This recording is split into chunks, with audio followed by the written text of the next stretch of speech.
football tonight with a cross-county matchup between a pair of rural schools on opposite ends of Ashland County. We've got the Redbirds of Loudonville hosting the Cougars of Crestview, streaming live and free right into the palm of your hand. Broadcasting on YouTube and Facebook to your smartphone, TV, and PC. High school football's back, baby, and it's all coming at you next.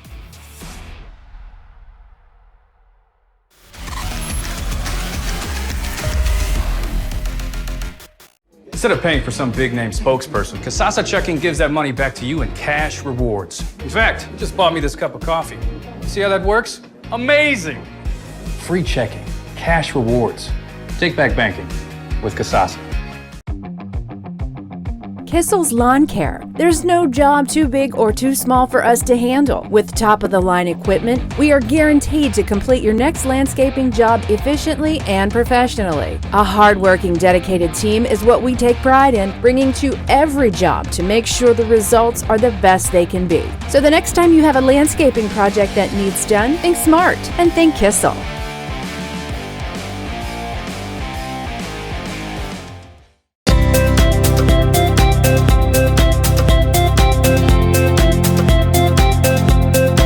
Hi, I'm Josh with Scout Construction, proud sponsor of local teams and athletes.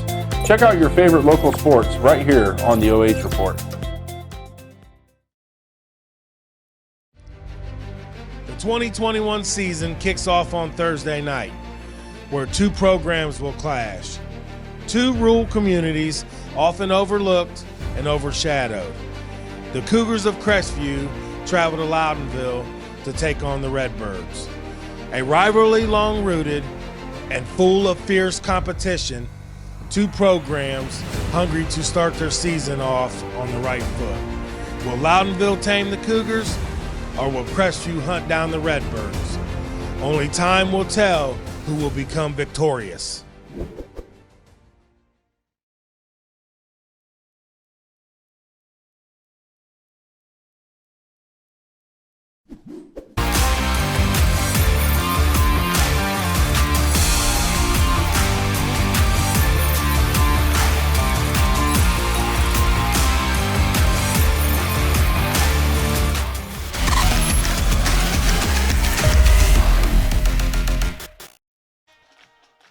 Boy, I think that intro hype video and this a look at the fans here kind of tells the entire story, folks. We've got two small schools with big hopes for a 2021 season about to clash tonight inside of the Bird's Nest, where Loudonville and Crestview are just about set to tango, each desiring a 1-0 start to kick off the season. Good evening, folks, and welcome to Loudonville for a special Thursday night presentation of high school football. I'm Brian Skoronsky, joined by the one and only Mark Bollinger tonight. And what a great time of year. Everybody has the opportunity for a quick start to the season with a Week 1 victory, and especially for teams with high expectations like both of these squads feel like they have. So the stakes are a little bit higher, looking to go out, capture a big win tonight, Mark. Absolutely. Optimism abounds across the state. Everybody feels really good right now. Everybody's sitting at 0-0. The anticipation of the upcoming season, and with the expanded playoffs, people are looking forward to trying to get that first win and work their way towards that playoff berth. And what a different look to the football stadium that we have here tonight than a season ago. Look at all these smiling fans in the stands, and probably could make a big difference here for the Birds having the home field advantage. Well, the home field advantage is going to be a little bit better this year than it was in the past. As you said, better crowds this year are being anticipated, going to bring about that school spirit. As school's starting, the students are ready to get out here and have fun on Thursday and Friday nights. And yeah, it's just great to see the community involvement and the fans back here at the stadium supporting these local student athletes. And here's the Loudonville band. Got some football player team members out there playing the school alma mater, getting us ready for tonight's contest. And both of these teams, too, are going to have first-year starters under center. So we're going to be watching the first career start for both the junior Hayden Kuhn of the Cougars, sophomore Matt Sprang for the Birds. We'll talk more about that right here on the other side of the national anthem. Here's the Star Spangled Banner.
fabulous rendition right there by the Loudonville Marching Band, getting us closer to kickoff here, just 8 minutes away from the start of this game. And like I mentioned, 2 young guys are going to be making their first career starts as signal callers here tonight, Mark. So, you know, that could boil down to who is the victorious team here, the Cougars or the Birds, with Matt Sprang going toe-to-toe with Hayden Kuhn. Well, it's going to be fun to see which of the young guys settle in a little bit quicker tonight. And one thing that is going to be a great benefit, and some of the coaches I've talked to have talked about this at length, the fact that the rules changed a little bit this summer where they were allowed to have more than those 10 contact days. So they feel that the skill position players, especially the quarterbacks, might be a little bit further along right now than they have been compared to years past. So maybe that'll be a great benefit to these 2 young guys as they make their first starts. Yeah, that's a fabulous point that you make there. The unlimited access that they had to their players during the summer, and universally it seems like the players and the coaches all like it, having that extra communication and the extra progression throughout the preseason, Mark. So I think you're right. I think we should expect teams to be a little bit ahead of the curve here in week 1, but there's always those first game jitters, which is one of our keys to the game that we're going to take a look at, presented by J&F Construction. And, you know, sometimes you got to shake it off, man. You know, you've been out there, you've had a couple of scrimmages, but until it's under these Thursday night lights and it's for real, Mark, you don't really know what you got. Yeah, when the pads start popping and it counts, you know, it counts for the season record, it changes things a little bit, and those first game jitters are going to be critical. That comes back to limiting turnovers, especially the 2 young guys under center. Limit the turnovers. You know, work your team down the field. If you have to punt, that's okay. Just don't turn the ball over and give the other team good field position. And for Crestview in the past, typically these teams coached by Steve Haverdell, physicality is at a premium for them. They always like to get after it in the trenches, and then also the skill guys too. They'll come up and they'll pop you. They're going to pop you. One thing about a Steve Haverdell team is they are usually tough and physical, and I think you're going to see that tonight when they really try to establish the run game and just grind it out and just man up and just try to run the ball down Loudonville's throats.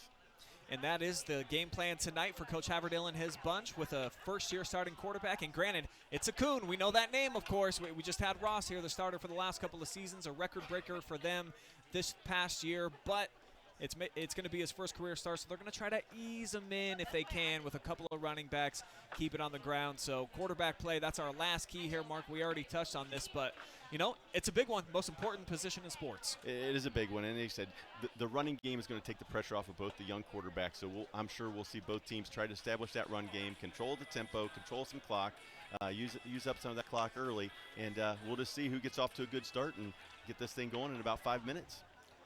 And for Loudonville, they thought, at least at the end of last season, that they were going to have a couple of young studs that are going to be sophomores this year running the ball for them. Both have exited and will be playing for West Holmes, so that's a big pickup for the Knights when you talk about Sam Williams-Dixon and Kyle Maltrich. So there's a big hole there to be filled that the Birds are going to have to try to find some guys to get in there. Well, when you're dealing, especially in small schools, with unexpected transfers out, or, you know, situations where student athletes move, it can create a lot of trouble for a program. You know, a lot of these coaches do a really good job with their youth programs. They see these guys coming for years and years from, you know, elementary, middle school, junior high, and then you have them for a year at the freshman level. They have breakout seasons, and then all of a sudden they transfer out for, you know, whatever reason it may be. And so you just look to the next guys and say, hey, it's time to step up. Next man up. Somebody's got to step up and fill those shoes, and I'm sure there's some Loudonville guys that are ready to step up and do just that.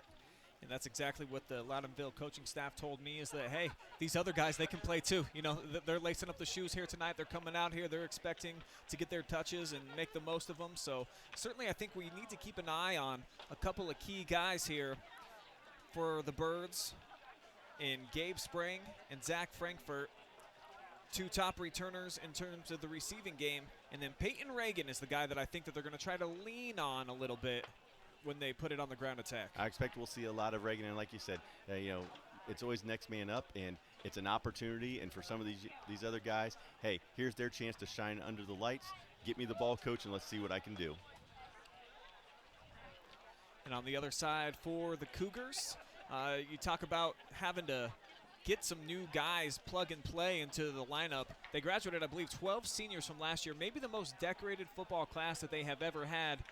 8 wins that they had last year in the shortened season with all the COVID restrictions. They won a playoff game, so there's a lot of young guys that are going to be seeing the field for the first time tonight, Mark. There's some young guys that are going to have to step up, make contributions, but, you know, whether it's football or any other sport, a lot of times at high school level, you talk about tradition never graduates. Those guys are gone, but the tradition stays, the expectations stay the same, and hopefully for those young guys, they've watched those older guys who have laid the foundation, and they're ready to continue on from where they left off last season.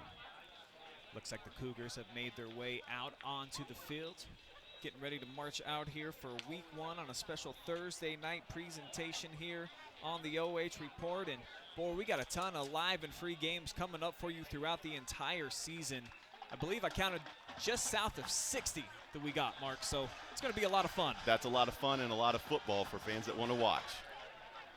So here is Crestview coming out on the field for the first time in 2021. As mentioned, this team won 8 games a season ago up against just a couple of losses. Were able to get that postseason win, and then didn't go so well for them in the second round of the playoffs against Cary, but 5-1 in the Firelands Conference, and it was a really high-scoring team.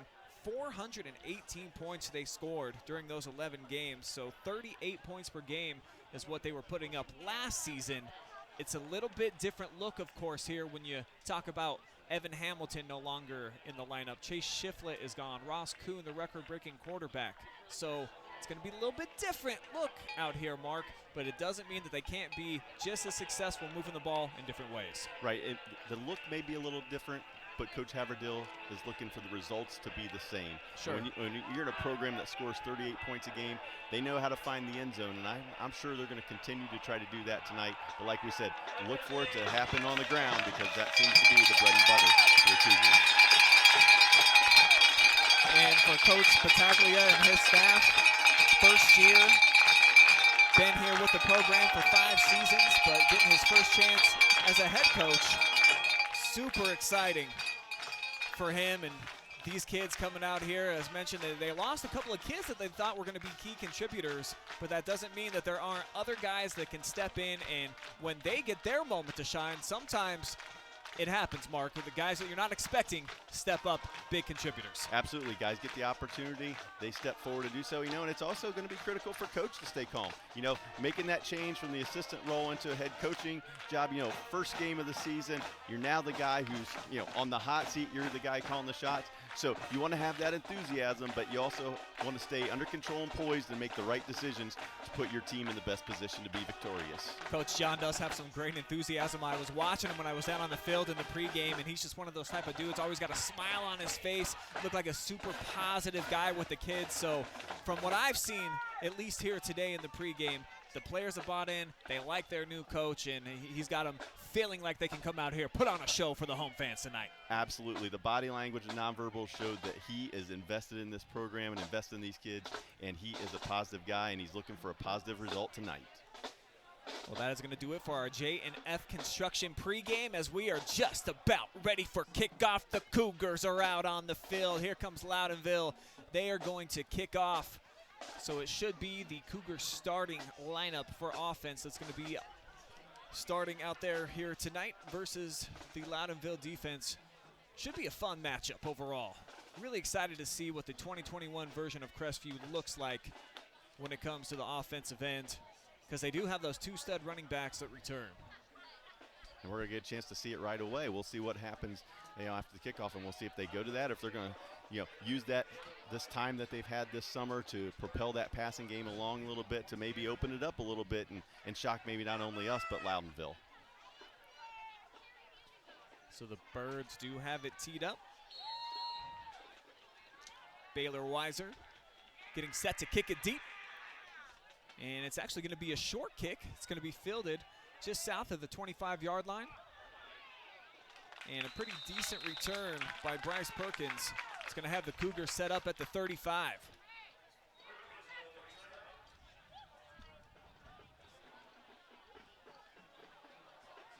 So we'll get our first look at Hayden Kuhn under center. Sporting the number 5 tonight. Crestview in the white uniforms with the black pants. The Cougars break the huddle, little pro look here. 2 receivers here to the near side. Two running backs. And the give is to Wade Bolin. Cruises his way forward for a gain of a couple. Nice job on first down, getting the running game established. Picked up almost 5 in the first play of 2021. Go ahead and meet the starting lineups first for the Crestview Cougars. We already talked about Kuhn, Morris, and Bolin in the backfield. They've got Smedley in the speedster, Moore on the outside. Owen Barker's playing tight end. And then Cunningham, Stewart, Barker, Ringler, and Godsey fill out the offensive front. Second down from the gun. Little swing pass here. It's to Morris. Got some nice blocking. Forming in front of him. Sheds off a would-be tackler, and he's across midfield. Yeah, great job of just getting the ball to Morris so he could get out in space. He got out there in a little one-on-one and looked like he got a first down, but it looks like we might have a flag on the play.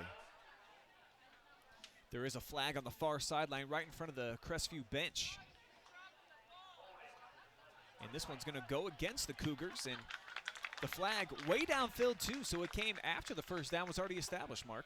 Yeah, and as a coach, that's tough. You know, your second play from scrimmage, and you go ahead and you get that penalty, and it's just one of those where you had a great job calling with the right play call, got your blocking taken care of, get the first down, but then obviously the penalty's going to bring it back. So instead of moving the sticks, instead it's second down and 6 from the 39. Smedley, the receiver here to the near side. And here's the handoff. Morris, again, going to pick it up. He's got the first down again. And again, it looks like they're really trying to get him out in space. He's got good speed, looks to be a little shifty. So if they can get him out in the flats like that, looks like going to be some success for the Cougars. And this is what they're going up against here tonight. The starting lineup for the Redbird defense. Got Stanton coming off the edge along with Fordenwalt and Brown in the middle. Gearhart as well on the end. And then Sprang, Reagan at the linebacker position. Fordenwalt, Harper, Beachy, and Henley are in the defensive backfield. Straight up the middle this time. Bolin drives his way across midfield out to the 48-yard line. And again, exactly what we expected out of this Cougar team. They're just going to line it up and pound it out here. Good job running off tackle. Another good gain on first down.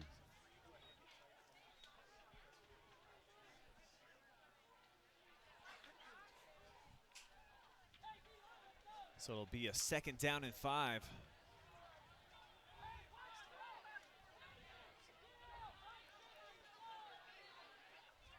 Kuhn brings a man in motion.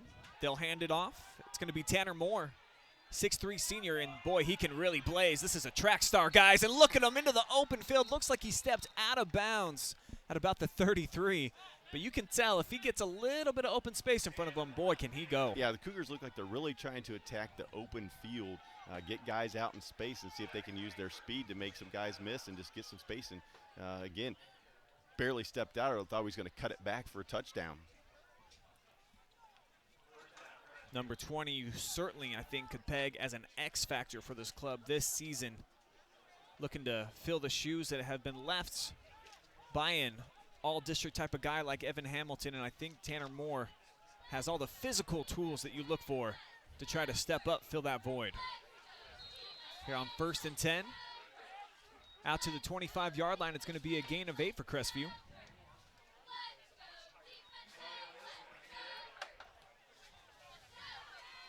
Excellent start here for Coach Haverdale and his offense, getting pretty much everything that he wants, keeping it on the ground, mostly safe plays, and getting the first-time starting quarterback comfortable in his role. Yeah, and he sets himself up here second and short to do a lot here. Instead, they're just going to give it to a quick handoff.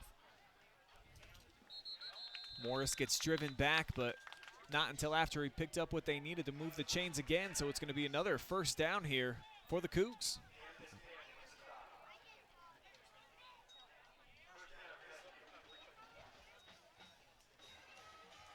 Took about 3 Loudonville players to all converge and make that stop.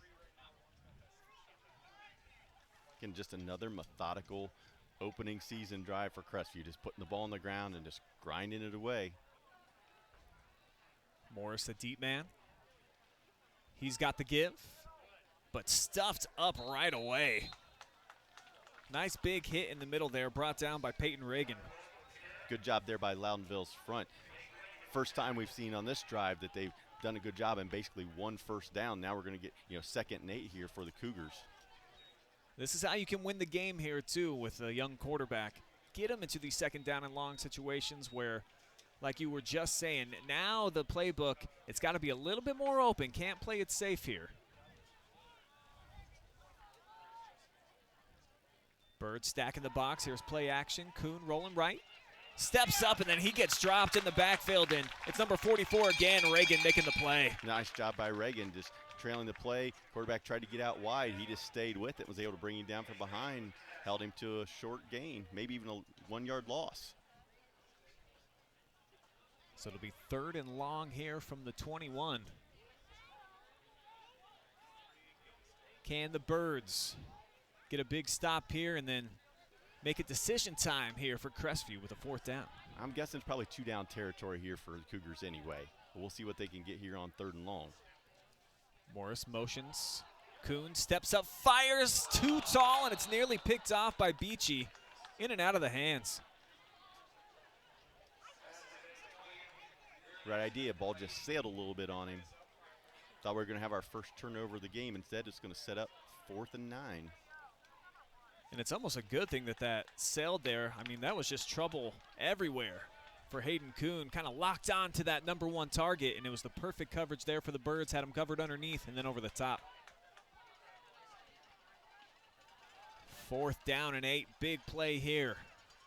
Kuhn and Morris in the backfield. 2 receivers set here to the left. Kuhn looks that way, throws it. Smedley's got the grab. And depending on the spot, yeah, it does look like they're going to move the sticks. Big play. Nice play. Got him out wide, was able to get the catch, turn up field, and get the first down. Going to move the chains, keep the drive going on the 4th down conversion. Gain of 11. And an excellent run after the catch right there by Smedley. Needed at least to get an extra yard there after he turned upfield. He was able to turn it into about 3 or 4. Right, real nice job catching, like I said, getting himself upfield. A lot of guys may have caught that and let the momentum and take him right on out of bounds. Instead, he got upfield. And we go right back to the running game. And they give it to Morris. Not a lot there. But he is able to fall forward close to the 5-yard line. So what didn't look like a whole lot of space, he turned into about a 5-yard pickup.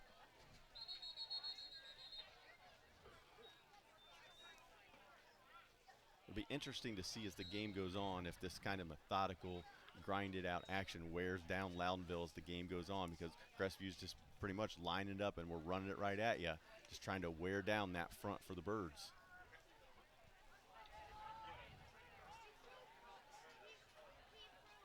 Second down and goal from the 5. Morris tries to cut inside and nothing doing that time. Connor Harper, the senior, blew it up in the backfield. Great job by Harper. Shot the gap, got in there, wrapped him up. It's going to bring up 3rd down now. So we'll see if the Birds can get a stop here and again force another 4th down attempt by the Cougars. Phenomenal drive here to open up the 2021 campaign, though, for Crestview. Of course, you would love to end it with some points, but they've already burned up half of the quarter, Mark. Half the quarter, and I believe this is the 13th play of the drive. They're just going to keep it on the ground with Morris. Lost his footing as he tried to cut it back. There was a narrow gap for him.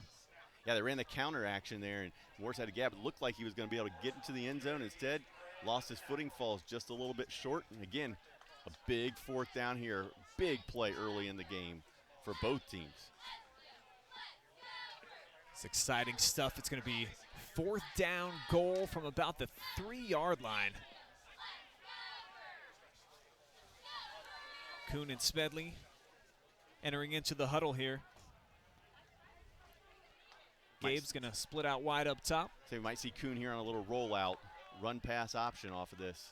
Instead, nope, quick hitter. And it's snuffed out by the Birds, and guess who? Peyton Reagan. Creating some fireworks in the backfield. Wade Bolin never had a chance. Didn't have a chance. They read that. Great job at the line of scrimmage, standing them up, neutralizing, filled the hole, and finished with the big hit and a turnover on downs for the Birds. Psychologically, that's a tough one to go back to the sideline here for Crestview, I think. You got to feel good about what you just accomplished, getting down to the 3-yard line, but coming away with no points stings a little bit, Mark. So, you know, be glass half full type of guy if you're the coaching staff, but at the same time, if you don't get points on the board, that's tough. It is tough. Yeah, 14 plays, 61 yards. Like you said, ate up a bunch of time, but in the end, nothing on the scoreboard. So a little frustrating. You have to feel good if you're Coach Haverdale, though, about the way you move the ball. Just didn't execute in the red zone, but now let's see if defense can get something going and they can get themselves a stop in a short field, or we'll see if the Redbirds can take this one down the field and get the first points of 2021. So that'll be up to the Cougars defense here to try to make something out of the filled chunks that Crestview just picked up here offensively. Can they shut the Redbirds down and get the ball right back? Birds keep it on the ground here on first down, and it's going to be a gang tackle right about the 5-yard line.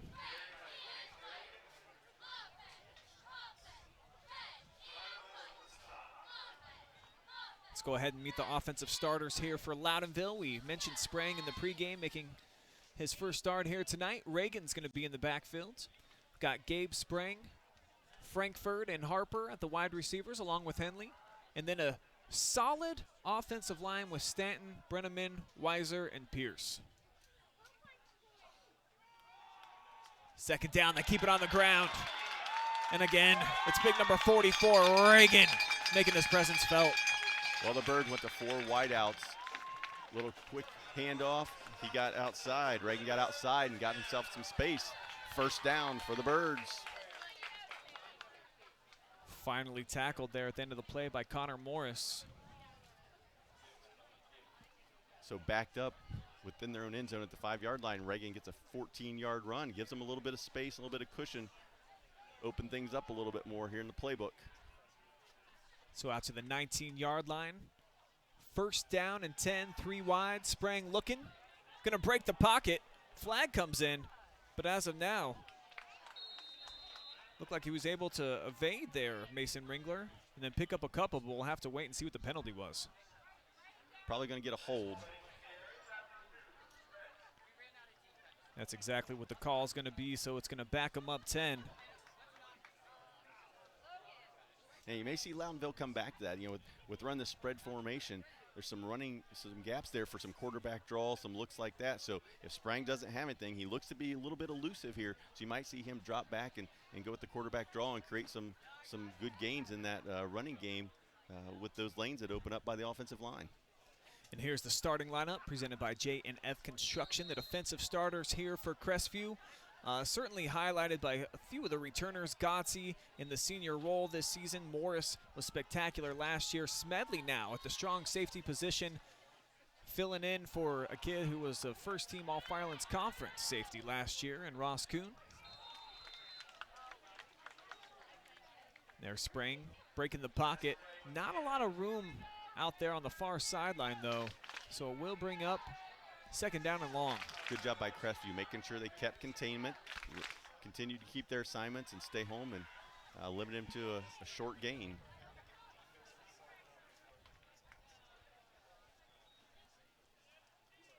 So there's the sophomore Sprang looking over to the sideline.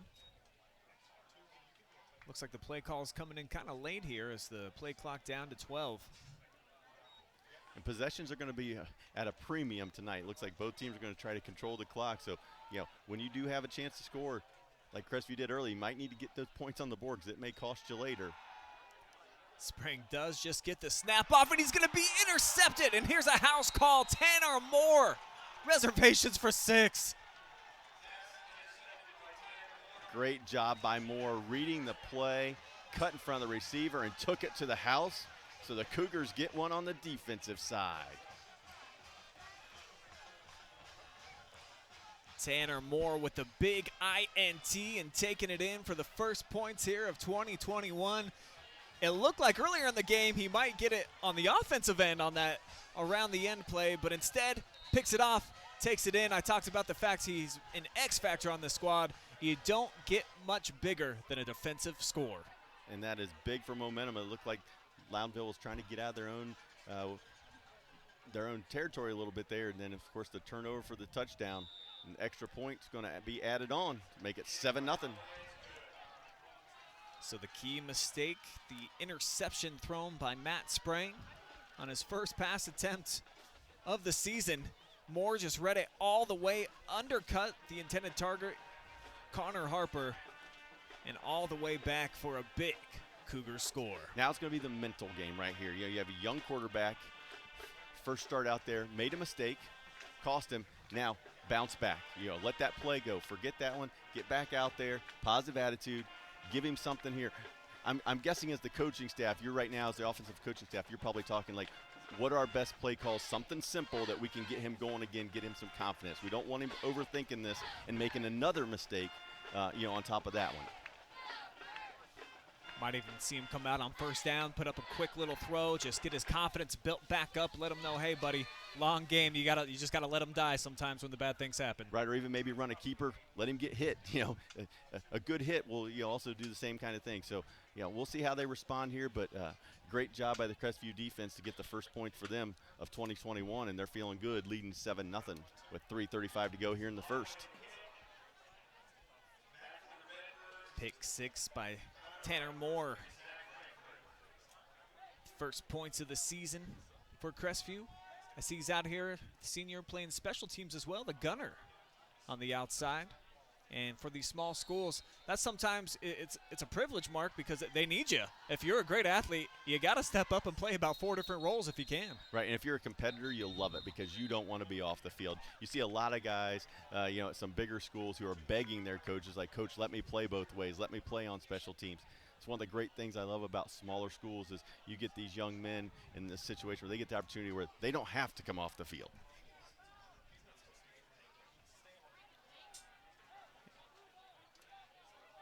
Officials look like they're having a good time down there, a lot of smiles. So everybody having fun here on this special Thursday night season kickoff, opening up the 2021 campaign. Got a full menu for you guys tomorrow as well. 4 live streams on the OH Report.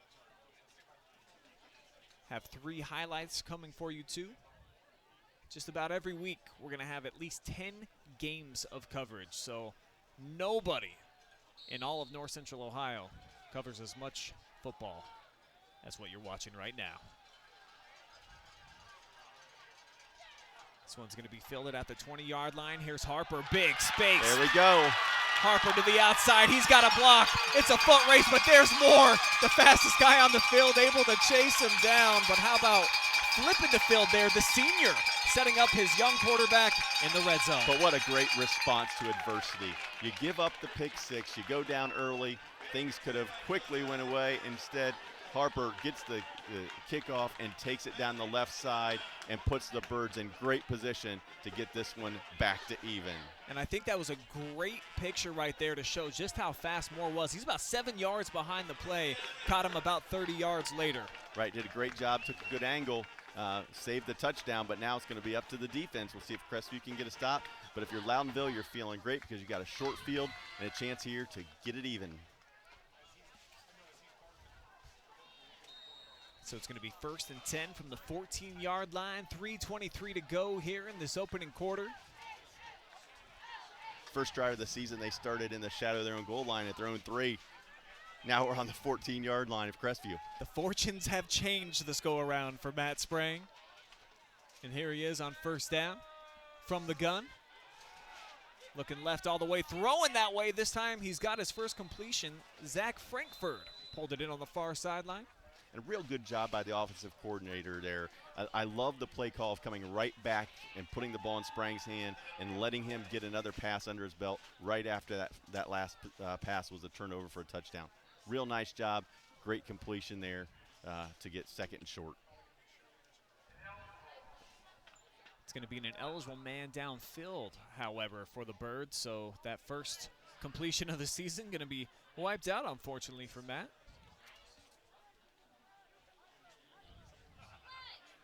And the Loudonville coaching staff disagreeing with the call. They're having a conversation with the official here on the near side. It was a pretty quick pass. I'm not sure Lyman could have got 3 yards down the field that quick, but yeah, Hey, it's the first night for the officials as well, so, you know, they may miss a couple tonight as well.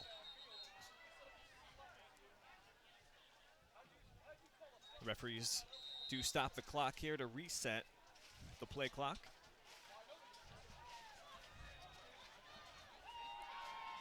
On that first possession, Reagan had 2 carries for 16 yards. Probably see him with the ball again. Instead, they fake it to him. And they've got an open man with a couple of blocks on the far sideline, barreling his way in. Gabe Sprang down to about the 5. Nice job. Used Reagan as a decoy. Went with the play action. Quick hit to Gabe Sprang.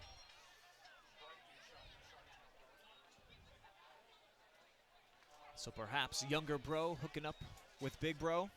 Brothers, these Sprang boys? I can confirm they are brothers. This time Matt, 3 receiver set, Cougars show blitz. They'll bring it off both sides. And they do get to Reagan, but boy, he is a powerhouse, man. Hard to bring him down with just a single guy. Able to eke his way forward for about 1. Yeah, they were anticipating the run there, and they guessed right. But with the situation, it's still 3rd down, but it's 3rd and really short here. So a lot of things Loudonville can do is they're trying to punch it in here from the about 4.5-yard line.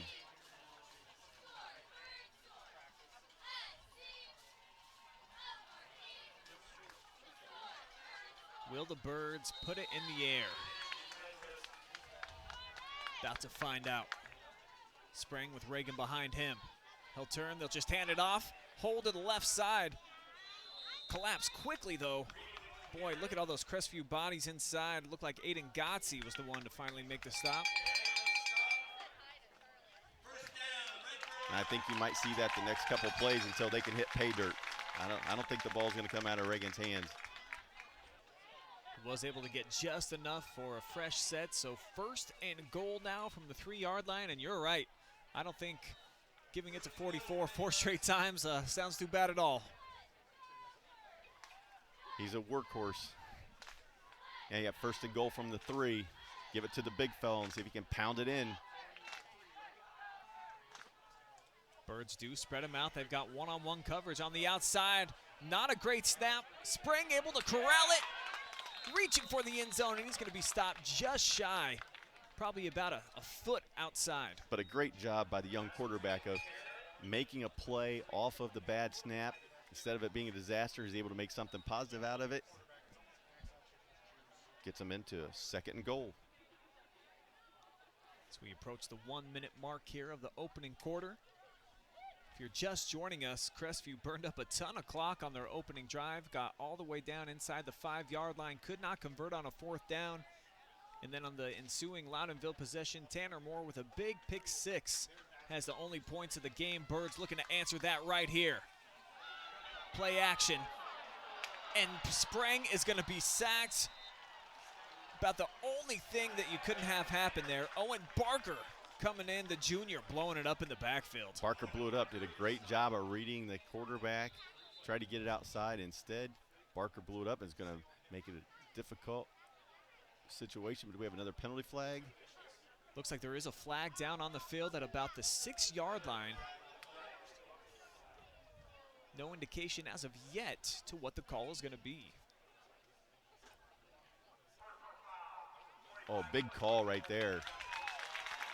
It's going to be a face mask against the Cougars, a personal foul.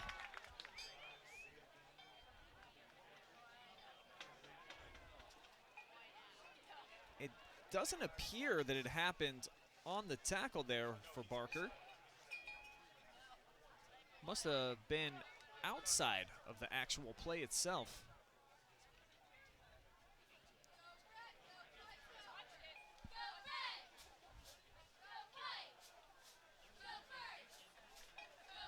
Whatever it was, it's still going to be, I don't believe that's an automatic 1st down, Mark, so I think it's still going to be 3rd down and goal coming up here for Loudonville.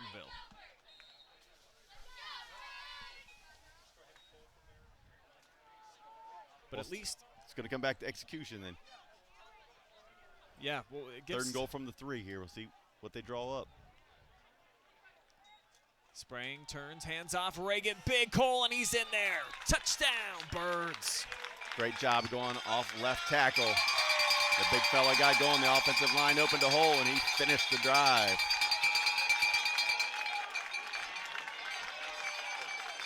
So Loudonville taking advantage of the short field. Didn't have to go very far. Sprague and company get it done. Yeah, didn't have to go very far. 14 yards all they had to go, but it took them 7 plays. But in the end, they put 6 on the board, and we'll see if they can tie it up here with the PAT. And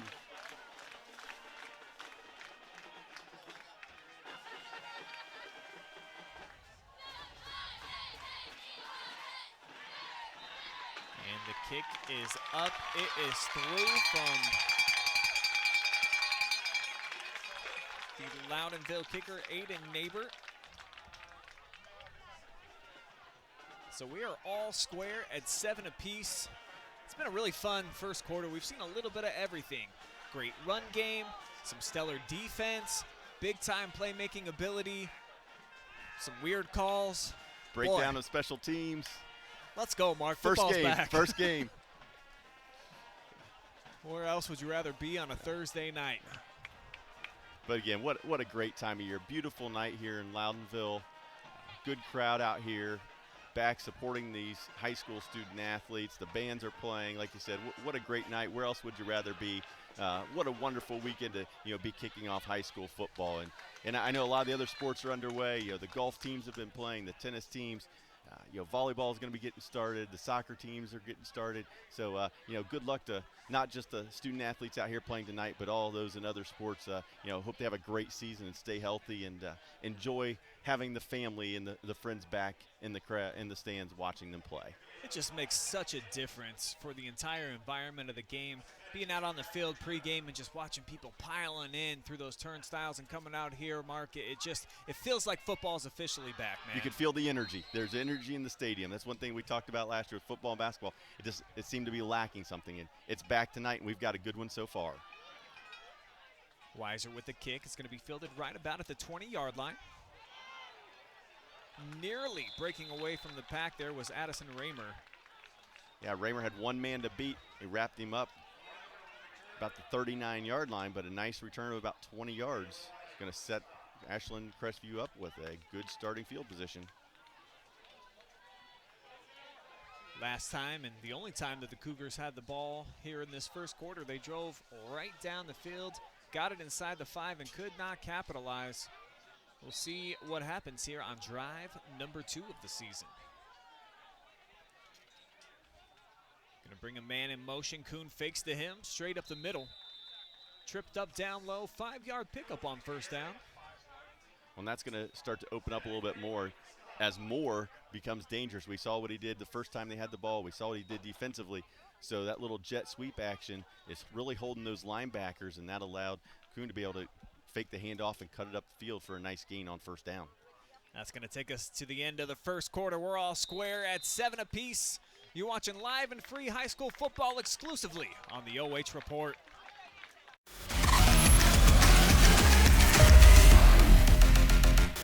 Instead of paying for some big-name spokesperson, Casasa Checking gives that money back to you in cash rewards. In fact, it just bought me this cup of coffee. See how that works? Amazing! Free checking, cash rewards. Take back banking with Casasa. Hi, I'm Josh with Scout Construction, proud sponsor of local teams and athletes. Check out your favorite local sports right here on the OH Report.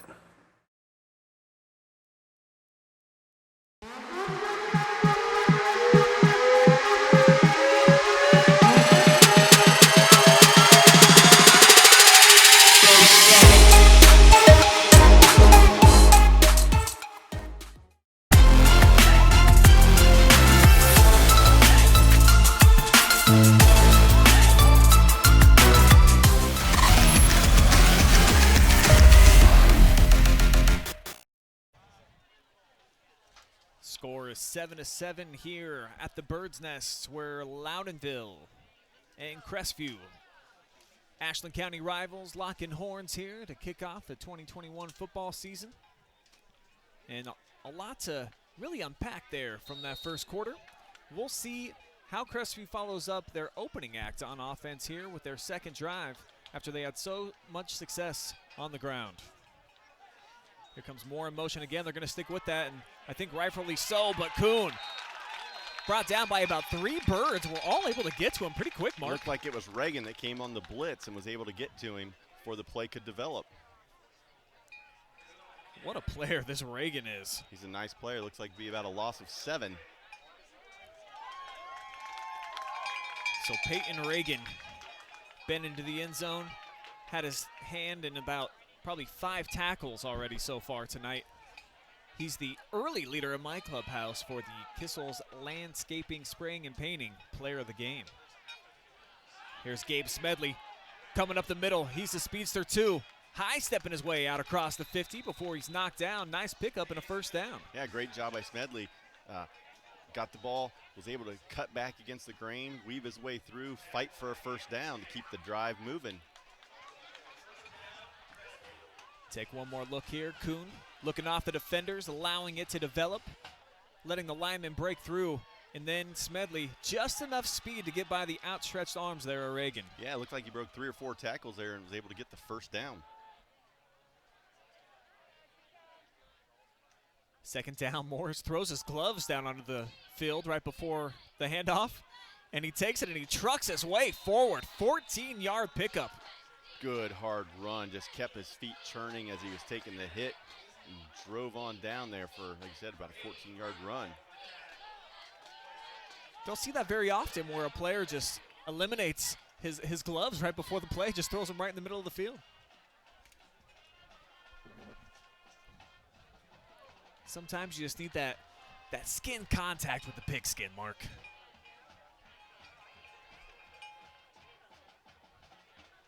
Two tight ends set here for Crestview. Hard count by Kuhn, nearly got him to jump off sides. Said they keep it on the ground, and they're out to about the 31-yard line on the pickup here from Wade Bolin. Again, just attacking the inside of the Loudonville defense.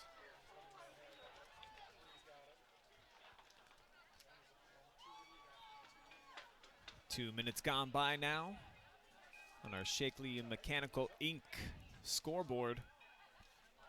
Just a big shout out to all our sponsors helping us bring live and free coverage for all these teams here in the area. We've had a ton of sponsor support this season after, what was such a fun 2020-21 campaign. So just want to thank each and every one of our sponsors like Scout Construction, Shakely's, Kissel's, everybody to help make this game possible. You guys are awesome.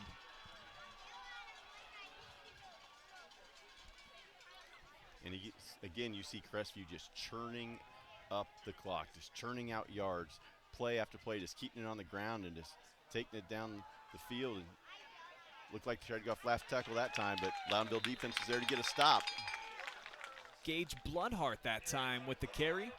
Really didn't have anywhere to go because, surprise, surprise, gentleman wearing big number 44, kind of waiting for him on the other side. They did a real good job of winning the battle at the line of scrimmage there. Set up 2nd and 10.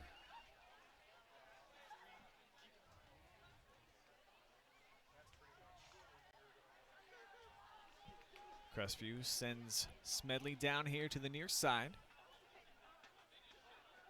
Lone wideout. Kuhn looking his way. And now he throws a little bit behind Smedley. Wasn't able to make the grab at the 10-yard line. And it's going to bring up a 3rd down and 9. Yeah, tough throw there, trying to throw back across his body to the receiver who was inside the numbers and just threw a little bit behind him, and the ball's going to drop, bring up 3rd and long. So Hayden Kuhn making his first career start here tonight. Of course, everybody remembers his brother from the last couple of seasons. Ross, a 4-year starter, 2 of those at the quarterback position, a record breaker for them last year. Did it on the ground and through the air. Nearly 3,000 combined yards for him. So Hayden looking to fill those shoes. He's got a nice completion here to Morris. Ball's loose. He did fumble, and it looked like Loudonville the first to get on it, but might have been ripped away on the bottom of the pile by Caleb Cunningham.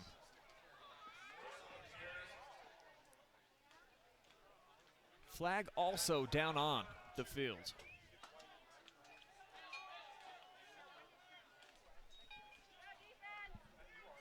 Or maybe it was just an official. Yeah, through the marker, I believe, for the, That's the right. fumble.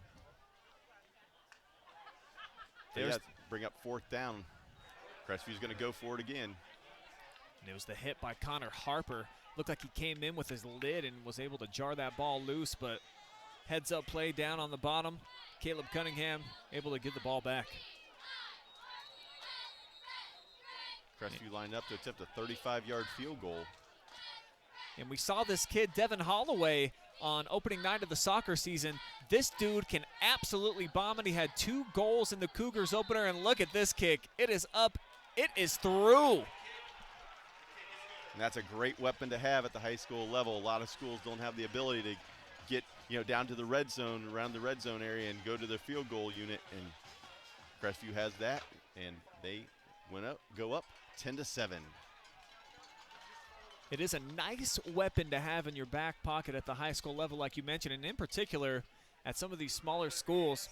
You don't think a ton about the kicking game, but it is one of the 3 phases, and if you got a good kicker, like it appears Crestview does in Holloway, it can be pretty nice as the season rolls along to put up 3 instead of trying to go for it on 4th down. Absolutely. Instead of going for it, on 4th and long, you can put points on the board. It's also big in the special teams game, like you said, trying to win field position and those kinds of things. So it's a great weapon to have, especially as you go on in the season trying to win a conference championship and you get into the playoff chase.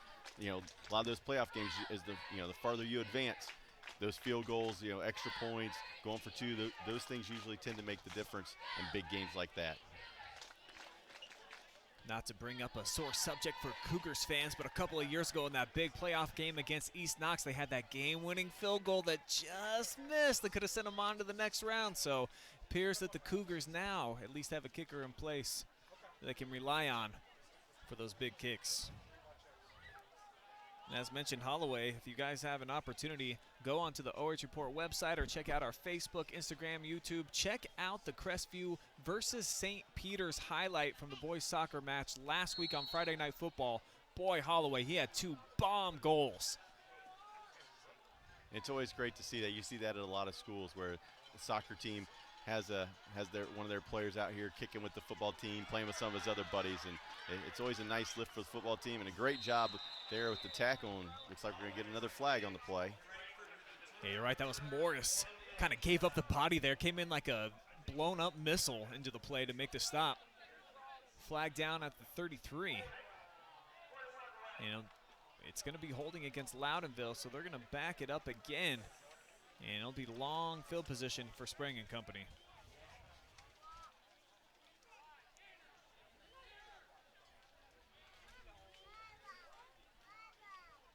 See exactly where they mark it off, certainly inside the 20.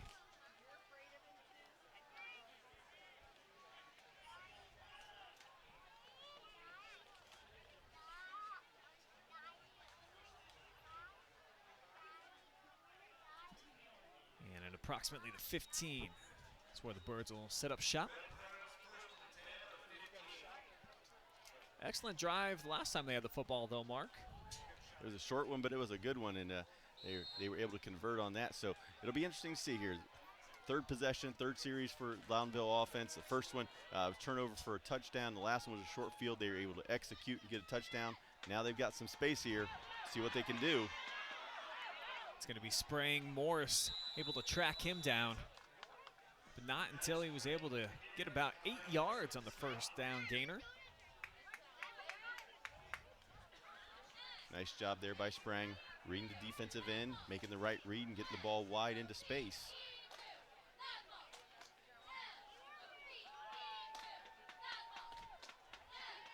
There's the young quarterback having a conversation with his head coach. In no hurry here. Still a dozen seconds on the play clock as they break the huddle. Trips up to the top of your screen. Instead, they're going to keep it on the ground here near side. Nice cutback.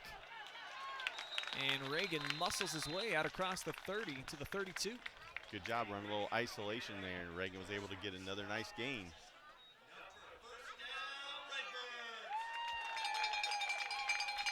Morris again in on the tackle. He has been everywhere defensively here tonight so far for Crestview. For Reagan so far, 6 carries for 25 yards. They've been tough yards, but they've been big yards for the Birds.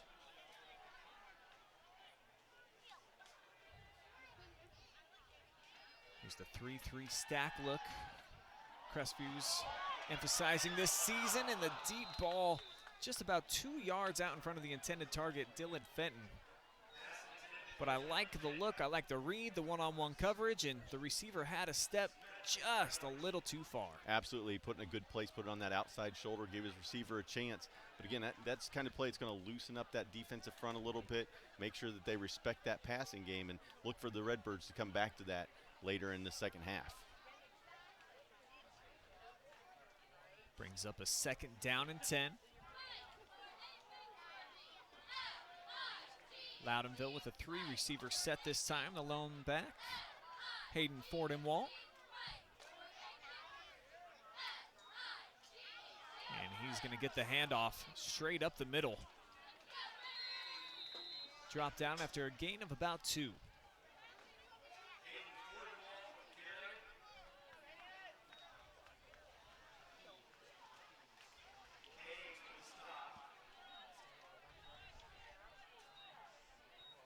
Approaching the midway point here, the 2nd quarter. Loudonville looking for back-to-back scoring drives. They're going to have to convert here, though. 3rd down and 8.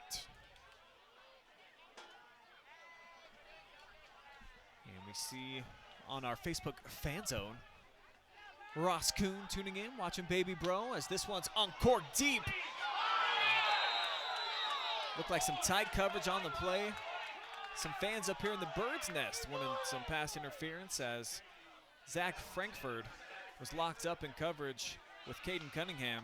Let's take another look here on the replay. Maybe that left hand a little bit on that shoulder, but we also have a flag in the backfield. Looks like it's going to be what his offensive was holding, but Crestview will decline the penalty and bring up 4th down. But I'll tell you what, another nice ball by Sprang. They're close to connecting on those balls over the top like that, and I think they're going to get one yet tonight. Looks like the offense staying on the field here, unless Sprang also doubles as the punter.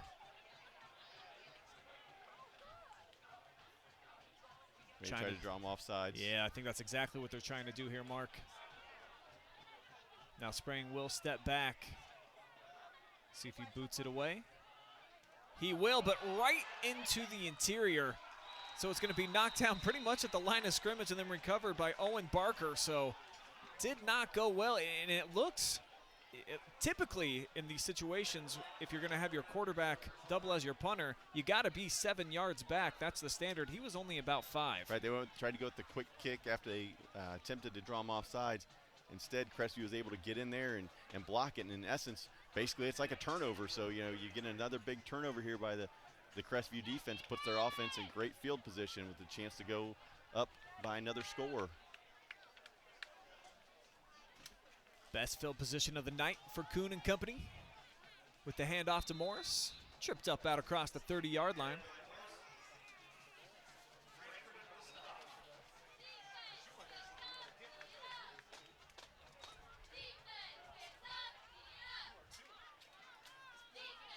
For those of you watching out on Facebook, we always encourage you, drop us a line, let us know where you're watching from, who you're cheering for, and you just might end up on our fan zone. Morris has been the workhorse so far, 12 carries already in the first half as we're hitting the 5-minute mark. Also leading the team in tackles here tonight as Kuhn keeps it himself. Gets out to the 28-yard line, 2 more yards here. Will make it 3rd and manageable. As a flag flies in at the end of the play, this certainly is going to be a personal foul. Maybe an ejection even. Oh no, he was just trying to indicate who it was on. The official had one of the players, you know, making sure the coaches knew and had him on the shoulder pad, and thought maybe it was a little worse than what it was. It was Owen Barker of Crestview and Gabe Sprang of Loudonville caught up in extracurriculars there.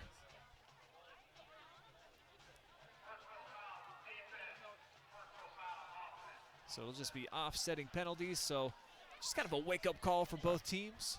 Good piece of officiating there. Two young guys going at it out there. Called the penalty on both of them. Don't impact the game. Set up here on 3rd and 5.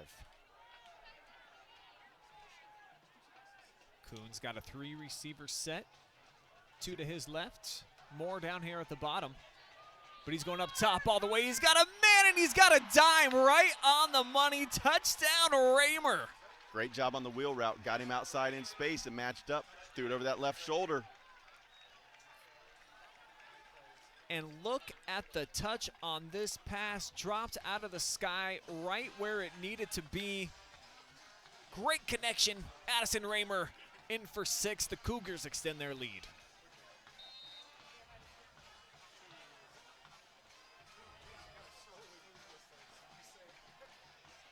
And I'm sure big brother Ross out there in Hillsdale, Michigan, got a big smile on his face right now. Watching baby brother carry on the tradition of great quarterback play here at Crestview. I believe that's his first career touchdown toss. PAT is up and through, so 17-7. Crestview now on top. And that block punt, quick change of possession, and Crestview capitalizes right after that. A couple plays, and they go over the top, get the big play for the touchdown. Changes the entire complexion of the game. If you're Loudonville, you're feeling pretty good. You're down 10-7, had the ball, and then the block punt, and boom, Crestview converts, and all of a sudden you have a 10-point game here with 4:33 to go. So we'll see if Loudonville can answer. If they can get something positive to happen here before you go into the half, feel a little bit better about themselves as they do that. Like you mentioned, all kind of set up there by that blocked punt, which was just a kind of a strange play anyways, considering that it was 4th down and 8, where they were on the field, coming with the hard count with the young quarterback, just a sophomore in there who, making his first career start, has not yet done one of these backup punts. So it just all kind of felt like it wasn't right there at that play call. And, a learning experience here for the Birds. Learning experience. Yeah, Crestview wasn't going to fall for the fake hard count, even if so, it was still going to be 4th and 3. Sure. So it wasn't going to be an automatic first down. Like I said, end up resulting in a block punt, and Crestview converted. But last time we saw Loudonville get a great kickoff return, set themselves up in good field position with the short field. See if they can get that again. Holloway, who tacked on the PAT, sets it up to kick it deep. Back deep, waiting for the Birds. Harper. Frankfurt next to him.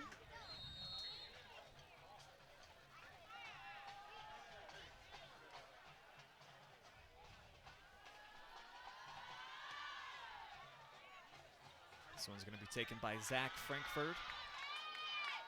He's got a seam. That he did. Caught a couple of nice blocks. But the Crestview special teams unit able to do their job. Drop him right at about the 30-yard line.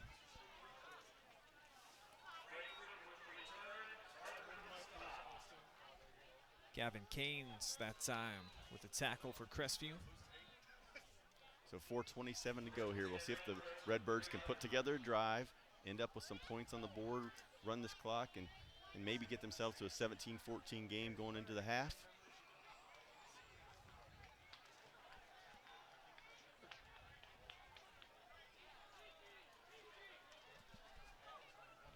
Pretty important drive here, I think, for Loudonville from that regard, Mark. You'd really like to, even if you don't come away with points, move the ball a little bit, get some confidence back for your young quarterback here before you enter the break. Right, make sure you eat up some clock so you don't give the ball back to Crestview yet here in the first half. So I guess we may see Peyton Reagan getting some carries here, or maybe spraying with the keeper. He does fake it to Reagan, opens up a big hole for him. Nice arm tackle that time by Bolin.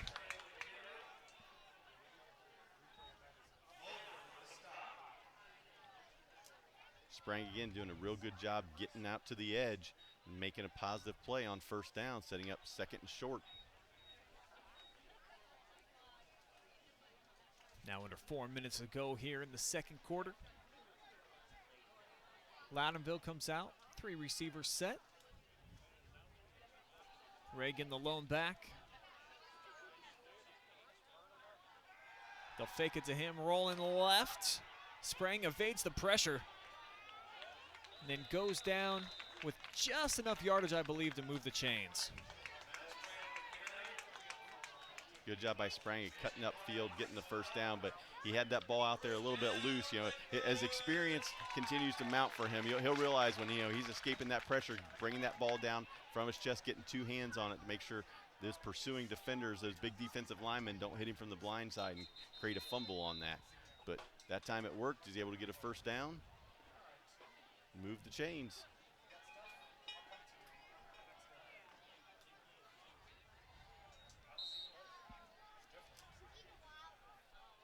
I think if we see the Redbirds get on the other side of the 50, we might see their tempo increase a little bit, pick up the tempo, try to get things going. But for right now, they're making sure that Crestview doesn't get the ball back yet here in the first half. Get about 3 yards closer to midfield here. Another carry for Reagan. And Reagan's just been a hammer tonight. He had one big run for 14 yards, but other than that, it's just 2 or 3 yards here and there, 6-yard burst here and there, just keeps pounding at you. He's got 7 carries so far in the night. See if they continue to go to that on the interior of that offensive line. On second down, Sprang fakes it this time, running left. Gets away from a couple of would-be tacklers before getting tripped up on the play, knocked down low by Cunningham. Nice job of Sprang. Got out wide again, evaded that tackle, broke a tackle, made a positive play, and put himself and his team in good situation here with 3rd and about 5.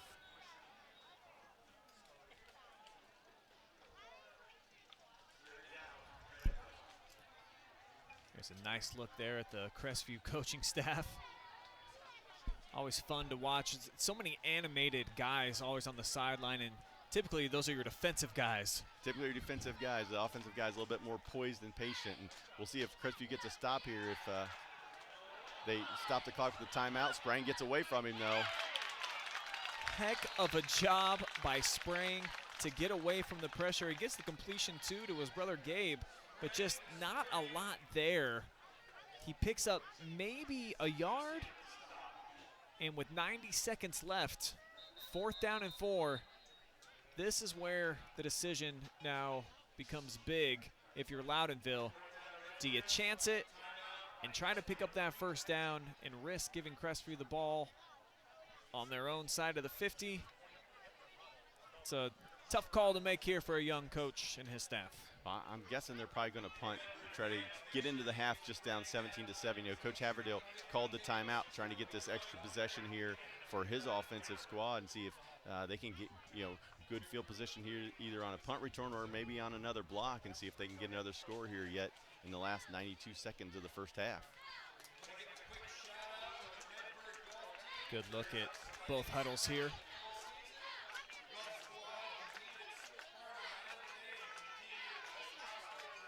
Coach Haverdale certainly has put his stamp here on this program. They have an identity over here at Crestview and their style of play. Yeah, they're going to try to control the trenches, be physical, win up front with the big guys, and yeah, you see that on both sides of the ball, the importance that they stress with that style of play. So we'll see what Coach Battaglia elects to do here. Looks like they're going to line up and go 4 wide, spread formation.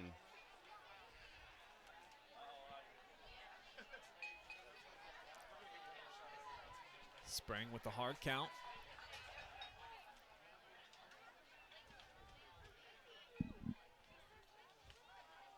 And Coach Battaglia looking at his offensive coordinator, wanting to know, are we going to roll the dice? It looks like they're going to, Mark. 1 second on the play clock there, we get it off, but again, here comes that defensive line. And it's gonna be a huge sack in the backfield near the 40. Owen Barker with his 2nd quarterback stoppage of the night. Well, there's been some great individual efforts tonight on both sides, but I'll tell you what, this Crestview defense has been the difference so far. They've done a wonderful job of giving their offense good field position. The only points they gave up were after the big kickoff return where Loudonville had to go 14 yards. So that Crestview defense has been hungry tonight, and they've been getting after the young quarterback for Loudonville. Cougars are feasting right now. They've gotten into the backfield a few times. As mentioned, that's the 2nd sack of the night for Barker. Sets up Kuhn and company with fantastic field position in 90 seconds. As Hayden keeps it himself. Only going to pick up about 2 on the play, and a late flag flies. This might be from the sideline. Looks like you're right. It's going to be a sideline warning against Loudonville, so no yardage or anything. No impact on the game per se here. And that might just be a little bit of frustration setting in here for this young Loudonville team. Things are starting to go against them a little bit here. They're trying to hold on as the first half winds down. Crestview's going to have to pick up the tempo if they want to try to get 6 on the board unless they hit for a big play. Kuhn thrown to the far sideline, trying to connect with Smedley. Great coverage by Harper, and it's going to be incomplete, and it's quickly 3rd and long. Kuhn now 3 of 6 on the night.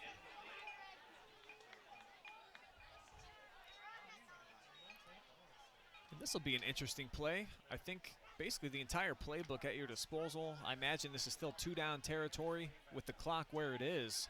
And with the way that defense has been playing, I don't think they have any issues with going for it on 4th down and turning it over their defense if they wouldn't be successful. Hayden steps up a little hurdle, but then hit right at the line of scrimmage before 4 birds drop him down for no gain on the play. First contact made by Camden Stanton.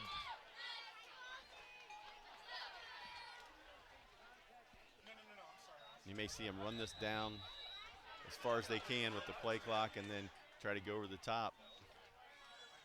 So we'll get a timeout. Yeah, it looks like Coach Battaglia called the TO. So not going to allow Crestview that luxury to just milk it. It's going to make Coach Haverdale make a decision over there. But with some of the big play capability, wouldn't surprise me if you'd see Kuhn try to look deep, see if he can get more, or Smedley out there in space over the top and go for the big one here and try to up the lead before they go into the half. I'm a sucker for offense. It looks like they're keeping more over on the sideline, though, but I kind of like at least the thought of that, Mark. If nothing else, as a decoy. He's definitely made some big plays tonight on both the offensive and defensive side of the ball.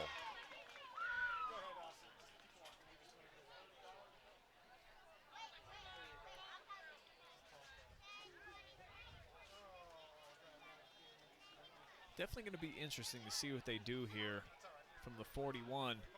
You could just play it safe and punt, take yourself into the half, in all likelihood up 10, and that looks like that's the decision that Coach Haverdale has made.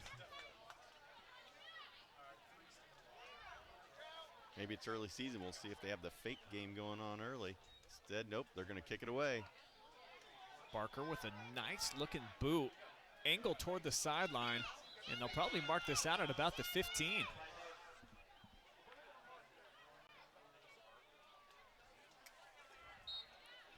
Right at the 15-yard line, so Barker with his first punt of the season, pretty good one. I think the Redbirds just take a knee here, get to the half, not take any chance to turn it over here, giving Crestview another chance to score. Oh, that's going to be tough with this first-year coach. Looking at the clock, 40 seconds, man. If we just get one nice big play here, I might just try to run it at least once, Mark, see if Reagan can do something with it and then make my decision after that. But looks like they're probably going to play it safe. You might be right.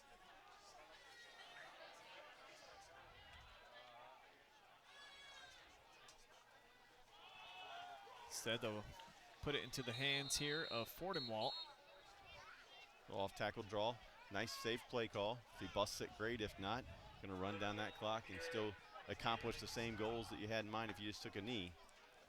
But for Loudonville, it's been tough sledding as far as field position. You know, we talked about the one drive that they scored on, that they started, on the Crestview 14 after the big return. But other than that, started on their own 3, their own 15, their own 30, their own 15. It's just been a tough night as far as field position for the Redbirds. 2 straight runs, and Fordenwalt not much there either time. Takes us into the half with Crestview on top, 17-7. We'll step away. When we come back, we will have some halftime entertainment courtesy of the Loudonville Marching Band. Stay tuned.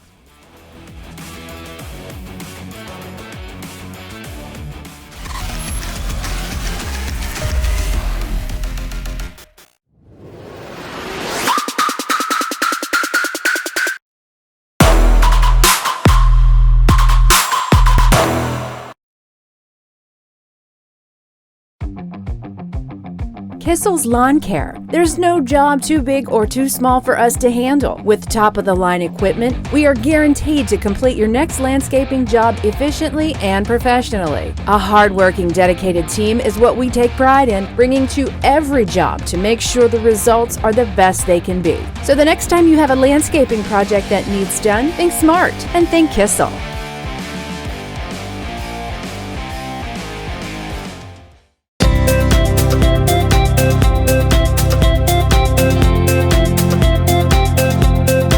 Hi, I'm Josh with Scout Construction, proud sponsor of local teams and athletes. Check out your favorite local sports right here on the OH Report. Instead of paying for some big-name spokesperson, Kissel Checking gives that money back to you in cash rewards. In fact, you just bought me this cup of coffee. See how that works? Amazing! Free checking, cash rewards. Take back banking with Kissel.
Instead of paying for some big-name spokesperson, Casasa Checking gives that money back to you in cash rewards. In fact, you just bought me this cup of coffee.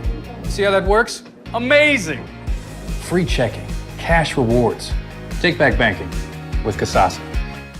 Hi, I'm Josh with Scout Construction, proud sponsor of local teams and athletes. Check out your favorite local sports right here on the OH Report.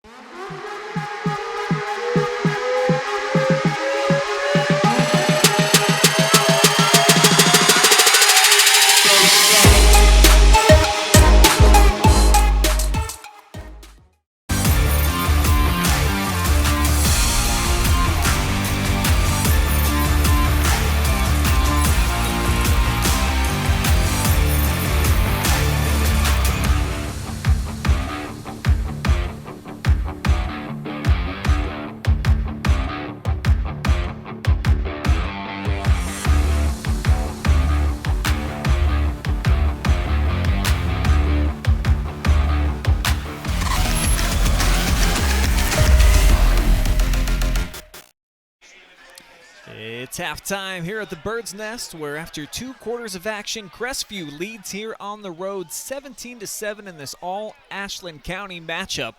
Brian Skronsky, Mark Bullinger with you here on the call, and let's go ahead and dive into some of the tail of the tape. Let's look at some stats from the opening half, Mark, and you see that Crestview's got them doubled up in terms of total yardage. They also capitalized on that turnover.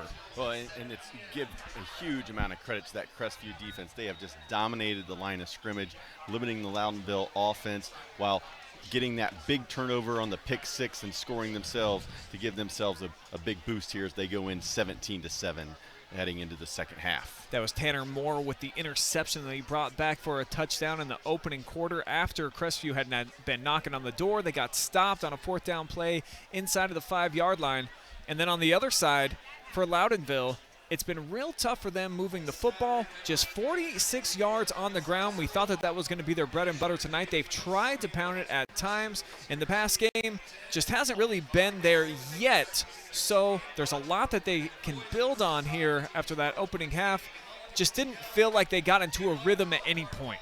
They didn't find that explosive play, that big play to really make something happen. Their biggest gain from the line of scrimmage was 14 yards. They had a pass play for 14 yards. They had a running play that went for 14. But other than that, everything seemed to just be 2 or 3 yards at a time or a negative play. So we'll see if Loudonville can come up with something, execute a little bit better the second half, and maybe get a big play somewhere on the drive to get themselves going here early in the second half. One thing that we do know for the Birds is that Peyton Reagan, he's turned out to be a hammer, man. He's absolutely outstanding at the linebacker position. When they've given him the ball in the run game, he's been able to get some short chunk yardage for him, so they've at least been able to establish that. But it's what can they get out of the young quarterback.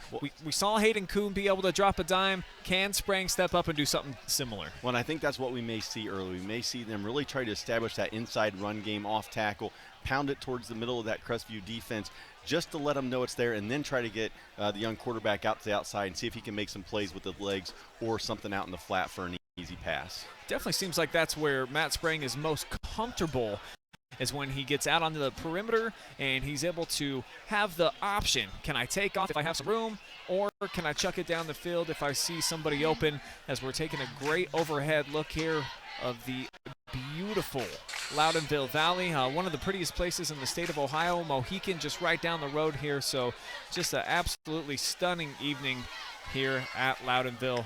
Great night for football. Great night for football. Now it's getting a little bit darker. The lights are on, shining a little brighter, starting to feel a little bit more like those football Friday nights, or in this case football Thursday night, that we're ready for all fall.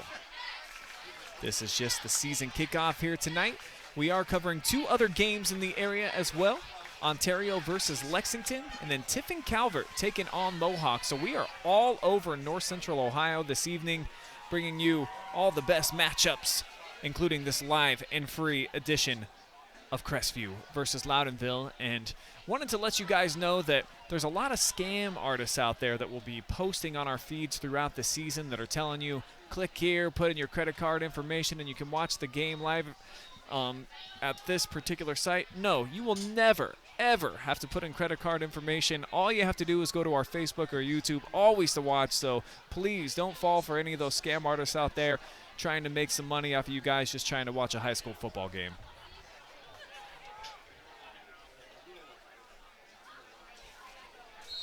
So it's going to be Crestview to kick it off deep with Devin Holloway here to open up second half action. Instead, it's going to be a bit of a pooch kick and some good hands being displayed there by number 60 of Loudonville. Not on my sheet here. Setting it up with decent field position. Setting it up, decent field position. Going to start about the 38 or 39-yard line, and this is pretty good field position for the Redbirds. Let's see if the second half they come out, establish that inside run game, and then get their young quarterback Matt Sprang to the outside and open some things up. Big drive here for the Redbirds to start the second half. Always nice to come out, build a little bit of confidence with your young quarterback, see if you can't tighten things up a little bit with some points.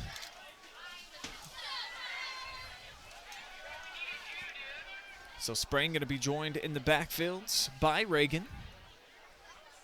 Two receivers up to the top of your screen.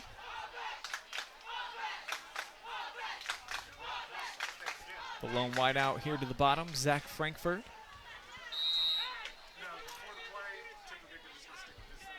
And on first down, Reagan motions. Fake to him and a quick toss. And there's the connection again. Gabe Sprang, the older brother, breaking some tackles and running down the far sideline. Huge gainer. Ripped down inside the red zone. The Birds strike with a monster one. And that's the explosive play we've been waiting for. We talked about it at the half. They hadn't had that yet tonight. But brother to brother, the Sprangs get it going. Great opening play for the Redbirds. And how about that stiff arm there on Tanner Moore, able to just sidestep to the diving Connor Morris. Excellent stuff there from the senior. That's what you want to see from some of your veterans on an otherwise young squad. You having a nice 58-yard play here for the Redbirds. We'll see if they can punch it in and get themselves right back in the ball game. First down and goal. Sprang hands off Reagan. Up the middle. Knocked down at about the 2-yard line, inching his way closer to the end zone, and potentially 6 more points here for the Birds. There's that confidence builder as well that you talked about. Something early, good, successful play call and execution for Loudonville. Elect not to huddle here and just keep it on the ground again. Reagan churning and burning into the zone. Is he? Touchdown, Loudonville.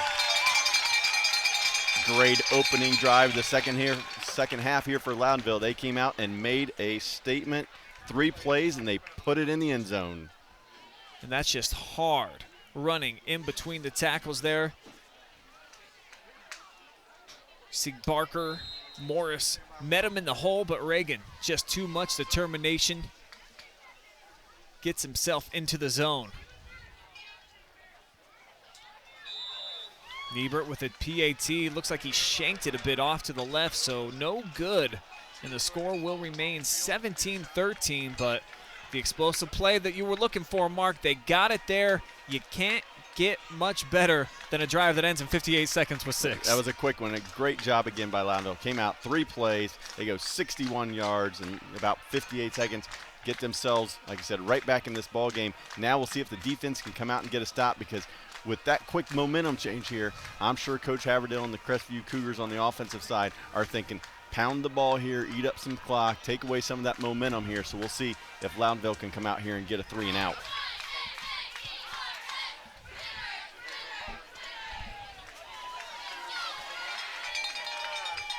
A lot of energy and excitement. I went down onto the field during halftime, and there are a lot of people, Mark, here lined up along the fence here on the home side. A lot of people congregating, too, in front of the concession stand. So it's a packed house here tonight. People very excited to be able to get back out to games in the full capacity level. I mean, football's back in the great state of Ohio, buddy. This feels like a great high school football environment. The crowd's filled in nicely, and looks like we have some people from some other schools here just getting out, trying to get in the atmosphere. Coaches from other schools getting some scouting in here early in the season. So again, great night to open up the 2021 season. It's going to be a short kick here to the near side. Filled in on the hop here by Raymer. And Raymer out to the 35-yard line.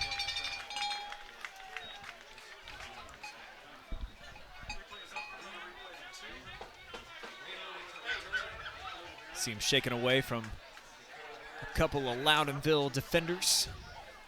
Got an extra 5 yards on the return. Crestview, once again, going to start with solid field position at their own 35-yard line. See if they come out and establish that run game. It's going to be Morris starting in the backfield here. Kuhn fakes to him. Takes it up the A-gap on the left side. Not a ton of space, but does turn it into a positive gain of about 3. Got himself about 3 there. Good job of reading the defensive end again, getting it up in the, like you said, in that A-gap, trying to get something to happen. But again, just methodical here. Looks like Crestview's going to try to start that methodical drive towards the end zone here in the third quarter.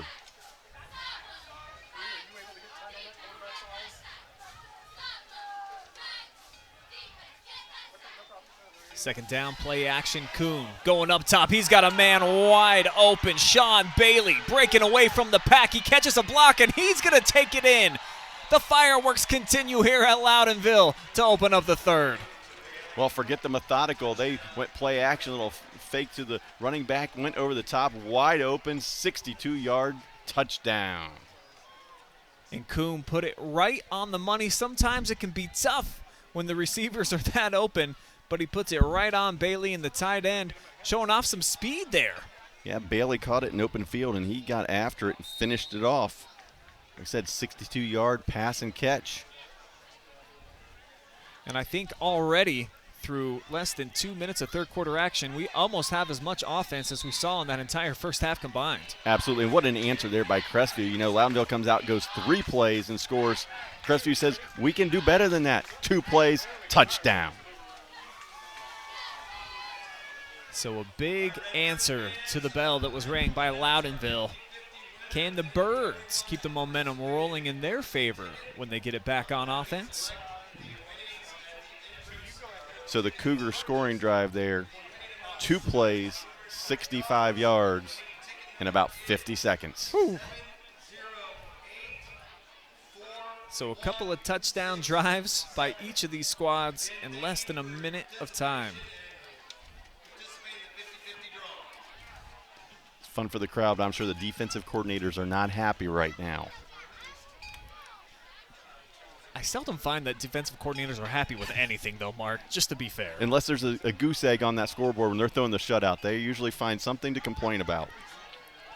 Just a quick score update from one of the other games that we're covering at the OH Report tonight. Mohawk all over Tiffin Calvert, 19-0 at the half, 210 yards of total offense for the Warriors in their opening half. And the score I received at halftime, Lexington was up 31-0 on Ontario. That is an accurate score count, so we're going to have highlights of both of those coming up later tonight. Some recaps from our guys, Travis Berardi, Garrett Parlett, and Storm Blunchley out in the field for us tonight.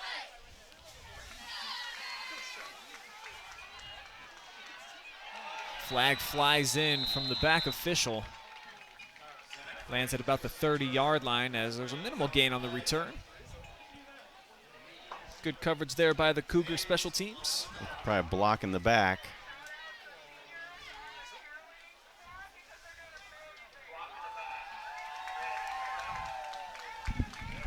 So Loudonville, another penalty, gonna back them up.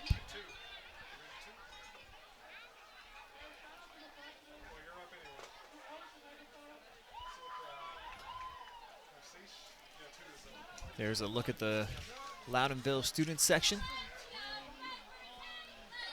Don't have a ton to cheer about right at this very moment. They went from really happy to really sad pretty quick there with that scoring drive by the Cougars, but we'll see if their offense can get them re-energized here. Sometimes it's that 12th man that can be the difference. So we'll see if the Birds can give the youngsters in the cheering section something to cheer about. But again, tough starting field position for the Redbirds. Back at their own 15. Third time tonight they've started a drive from their own 15. First down, play action. Keep it here on the near side. And Spring falls forward off the option read. Pickup of about 2.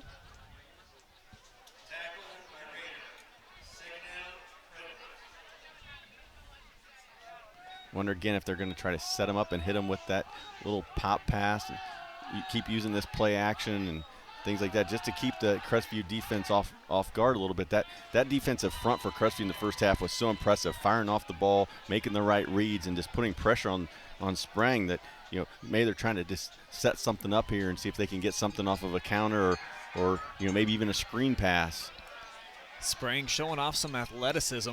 The blitz came from the Cougars off that right side. He was able to evade both of them, but basically right back to the line of scrimmage. So 3rd down and long is going to be what the Redbird offense is facing here. Yep, and again, that Crestview defensive line wreaking havoc on the pocket, forcing Sprang to step up. Kept their containment, nowhere to go. Going to bring him down, setting up 3rd and 7.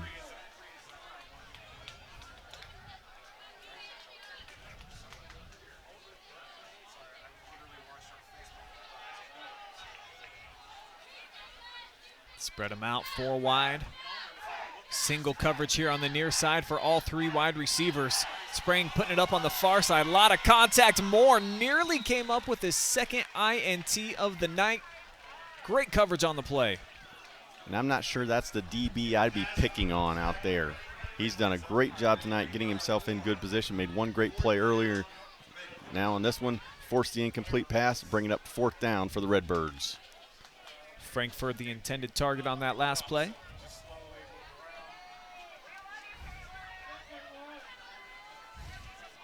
And again here on 4th down, the Loudonville offense showing at least that they're going to run a play. Last time they tried to quick kick it here, Crestview was able to get the block. This time Matt looks like he's given himself about 7 yards.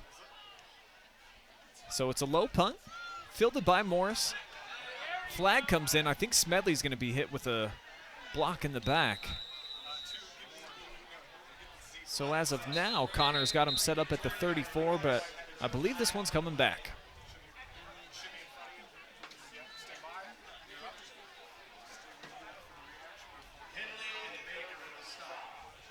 Well, I was saying this might be something we see as the night wears on. It was really warm out there earlier.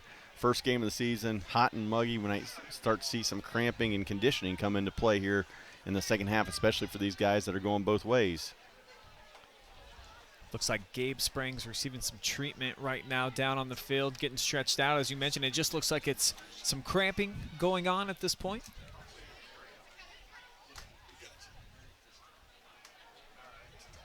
So very common, especially on these muggy nights like we have tonight, for these to happen specifically early in the season.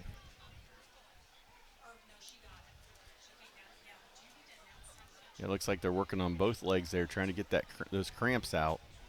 Everybody else doing a real nice job getting to the sideline, getting some water in them, making sure they're staying hydrated.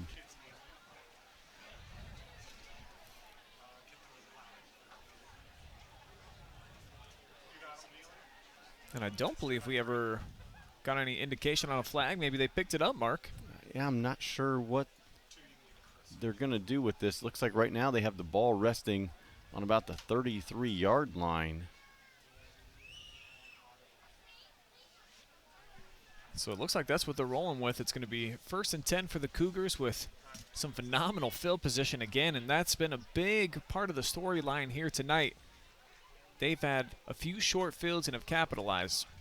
Yeah, it's definitely been the story for Crestview. They started on their own 24, then after that their own 39, their own 33, Loudonville 40, and their own 35. So they've had decent field position compared to Loudonville, who's just struggled being buried deep all night. Other than that long return when they started on the Crestview 14, almost all their drives were inside the 20-yard line.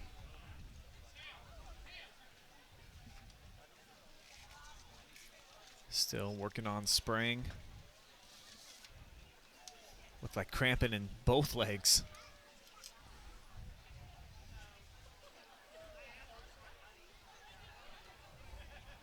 And never a pleasant feeling having a cramp anywhere, but if it's going on in 2 parts of your body, yikes. And that's early season. The struggle is real right there. Anybody that's dealt with cramps knows how tough that is. Hopefully get him to the sideline here, get some fluids in him, and get him back out there and finish this one out. Certainly would love to have the senior back on the field. Not a ton of seniors out here for the Redbirds, and even fewer for Crestview. I'm sorry. I believe they just have 6 seniors on the entire roster out of 42, 14 freshmen, 15 sophomores on Coach Haverdale's bunch.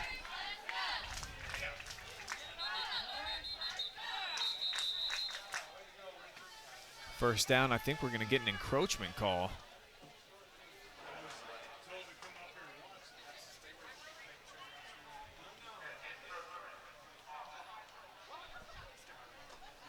They called encroachment against the offense.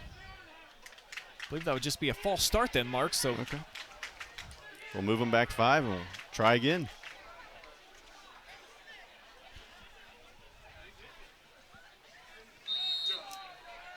Make it first down and 15 now.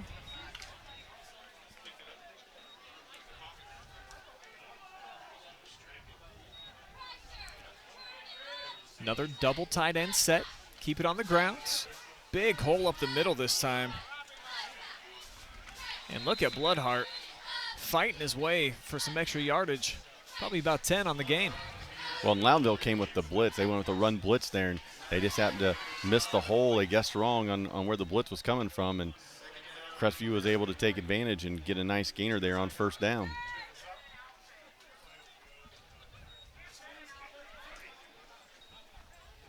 So second and manageable now for the Cougars offense.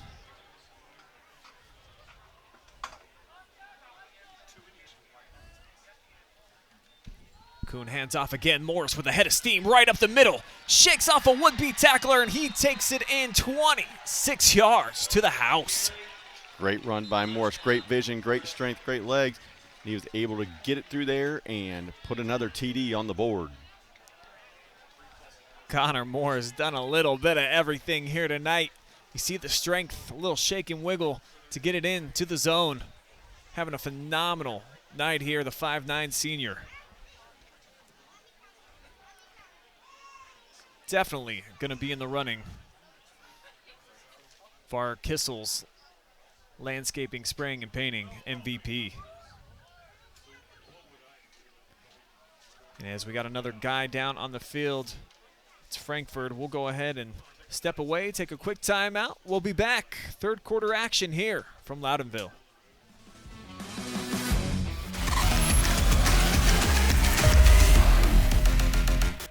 Instead of paying for some big-name spokesperson, Casasa Checking gives that money back to you in cash rewards. In fact, you just bought me this cup of coffee. See how that works? Amazing! Free checking, cash rewards. Take back banking with Casasa. Hi, I'm Josh with Scout Construction, proud sponsor of local teams and athletes. Check out your favorite local sports right here on the OH Report.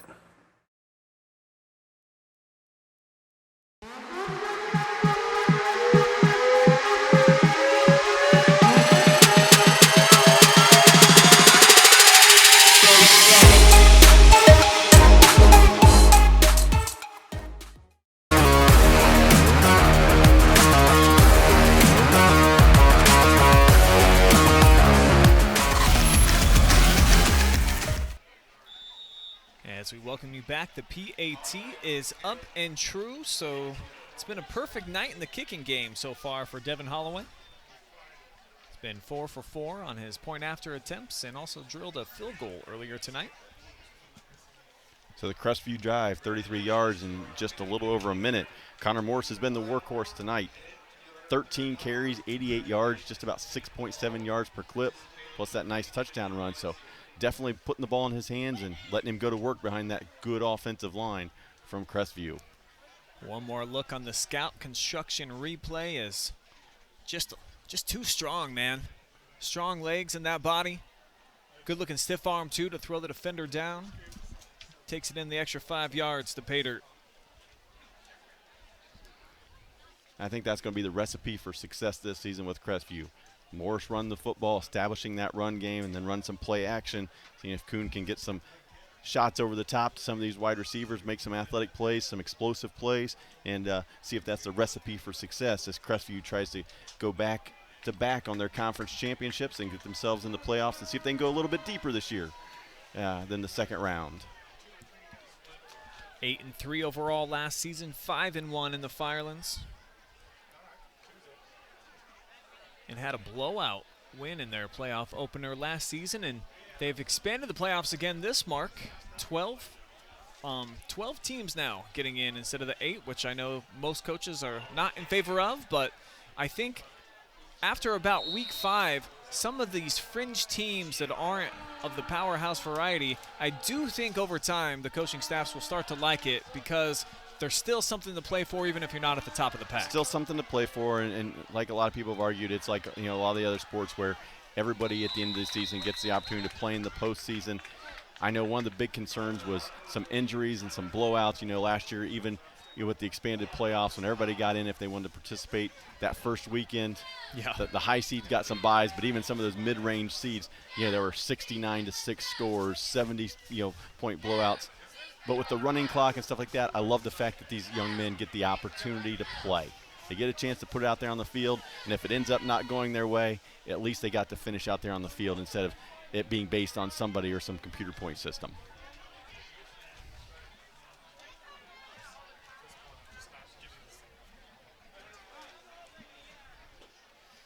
So yet again, a special teams penalty assessed against Loudonville. By my count, I think that's 3 times on kick returns that they've been called for some type of a hold or a block in the back. And as you mentioned, that's really killed him with the starting field position, particularly with the young quarterback, Matt Sprang, keeping him pretty much under the shadow of his own goalpost all night. Right. And right now, if you're Loudonville, okay, it's 31-13. It looks like you're a little bit out of the ball game. But what you want to do is see growth. You want to see continued improvement from your young players. Get the reps in here, start building for next week, start seeing positives, putting together drives, trying to get some 3-and-outs, get some stops, and just progressing and trying to see that growth and improvement that coaches like to see from the first scrimmage to the second, from the second to opening night, and then, of course, from opening night to week 2. Coaches talk about it on the record all the time. They feel like their biggest growth and jump typically is from week 1 to week 2 because you learn a lot about your team once you lace them up for real for the first time, and you're allowed to break down the film, make some adjustments, and figure out, maybe some of my guys are gamers. Maybe some of my dudes don't practice so well, but on Friday nights they're real good, and vice versa. Maybe some kids just aren't great in practice, but when they get the opportunity and it matters for real, they're a little bit better when they lace them up. So there's a lot that I think can be learned from week 1 and a lot of development to be made to week 2. Absolutely. It's a lot about not just learning about your upcoming opponents, but learning about yourself, making the adjustments. And those really good coaching staffs, they're going to find what do we do well, and they're going to start playing to those strengths more and more as you start getting closer and closer to conference play. Play action, quick toss out here to the near side. It's Harper with the catch. Shakes off one, but can't get by Morris. But a nice quick throw here for the quarterback. Nice job getting the ball out quickly into space. Let Harper do the work.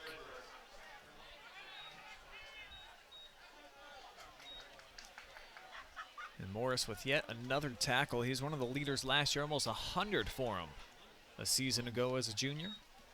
Second returning leader on the squad behind Gotze.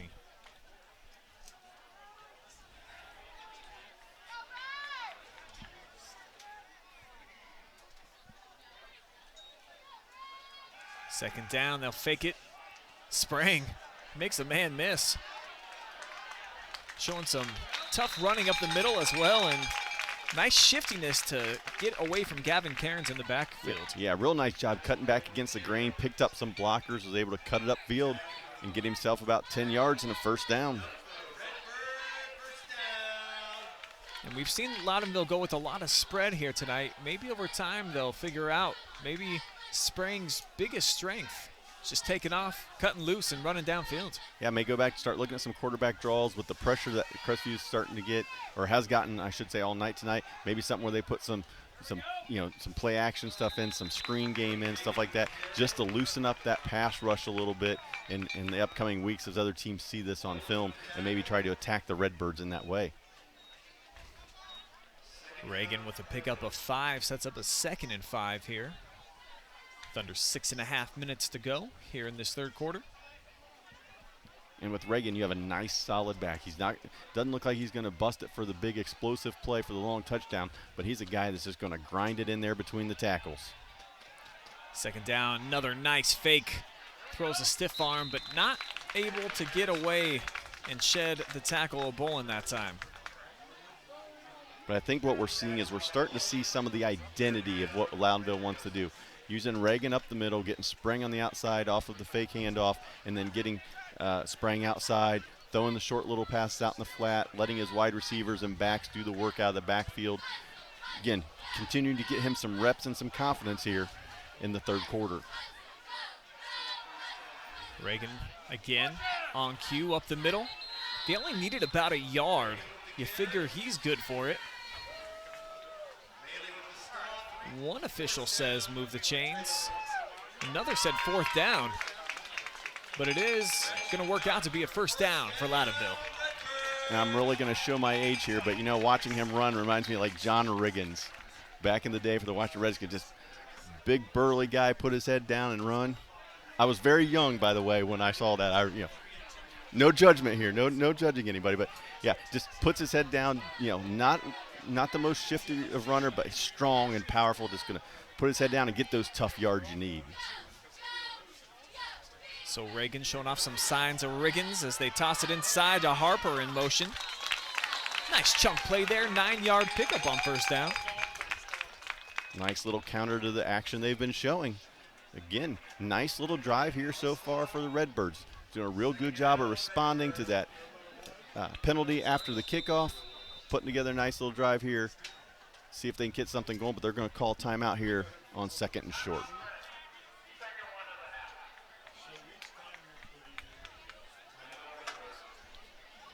So that's going to be the first time out here in the second half, taken by Coach Battaglia and his staff. On the move right now with their offense, and anything can happen, of course, Mark. Just a couple of score game here if you can punch one in.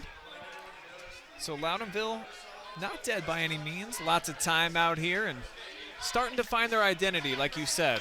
So I'd like to see them continue this drive, go with what works, make Crestview try to step up and stop it, and if they do, that's when you try to hit them over the top, if possible, to one of your wideouts. Absolutely, and what I like about both teams, as you talked about, is they're young. You're going to see tremendous growth from week 1 through week 11 for these teams, if they can get themselves week 11, but at least through week 10 with these teams. Young teams like that, the rate of growth is going to be instrumental, but for Loudonville, again, they're finding success and getting confidence, and they're doing it with some diversity here. They're showing the same, formation, but getting different looks off that formation, making it hard for those Crestview defenders at the front to get off the ball quick and try to get to the quarterback, because they've got to find their keys and get those reads. Second and short. Trips here to the near side. Handoff straight up the middle with Harper. I think he's going to be just shy of the yardage needed to move the sticks.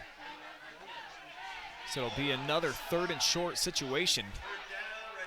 And you see all 44. Here we go. Checking into the ball game. Give the big fella the football and get out of the way.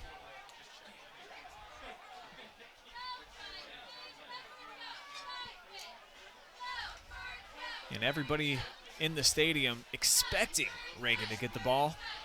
But with it being third and short in this situation on this side of the field, maybe they go play action, try to get one over the top.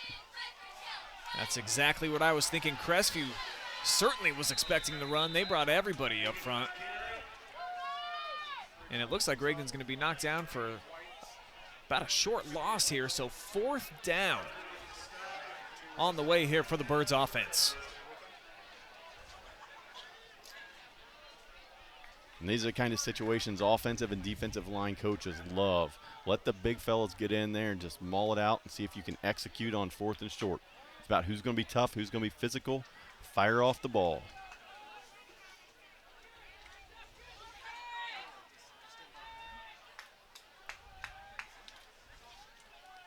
Loudonville may go with a hard count here as well, try to get him to go off sides. So they just give it to Reagan up the middle, pulling a couple of tacklers with him. Good second effort there, was able to get the first down. It's a nice play by Noah Stewart to break into the backfield. But Reagan and those Cavs, man, I mean, they're huge. They're huge. They had a chance to get the stop. Reagan was able to power through, get the first down. New set of downs here for the Redbirds.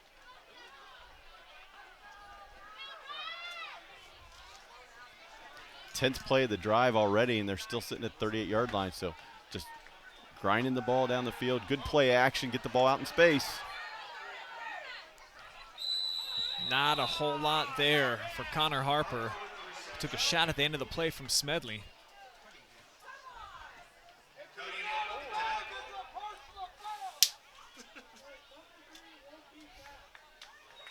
And on the backside of that play at the line of scrimmage, if you noticed, big pop too.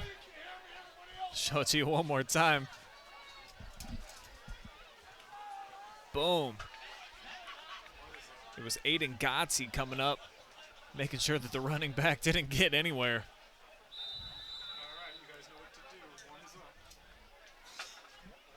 And it looks like it's going to be the second charge timeout here for Loudonville on this drive. So perhaps fatigue might be setting in a bit. It looks like Loudonville's trying to get some things situated out. A little confused on what kind of play call they wanted to go with here on 2nd and 8. But again, they started this drive on their own 23-yard line after the penalty on the kickoff. They put themselves in good field position. Let's just see if they can get themselves in the red zone and finish this drive off with some points. Like you said, high school football, they're by no means out of it. Crazy things happen. If they can get a touchdown here, get it back to a 2-score game.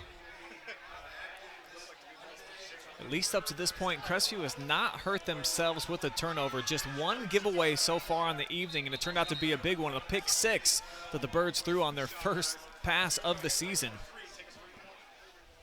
But things have settled down since then. We did have the block punt that was big as well in Crestview. That's kind of been the difference. Those two big plays turn into touchdowns. 2nd and 8. Pressure up the middle. And he's not going to be able to get away from it this time. The ball is loose. Looks like they're going to rule him down before the fumble. But again, that Crestview defensive line just putting their head down and trying to get to the quarterback. It was Mason Ringler that was able to get in there and get the sack.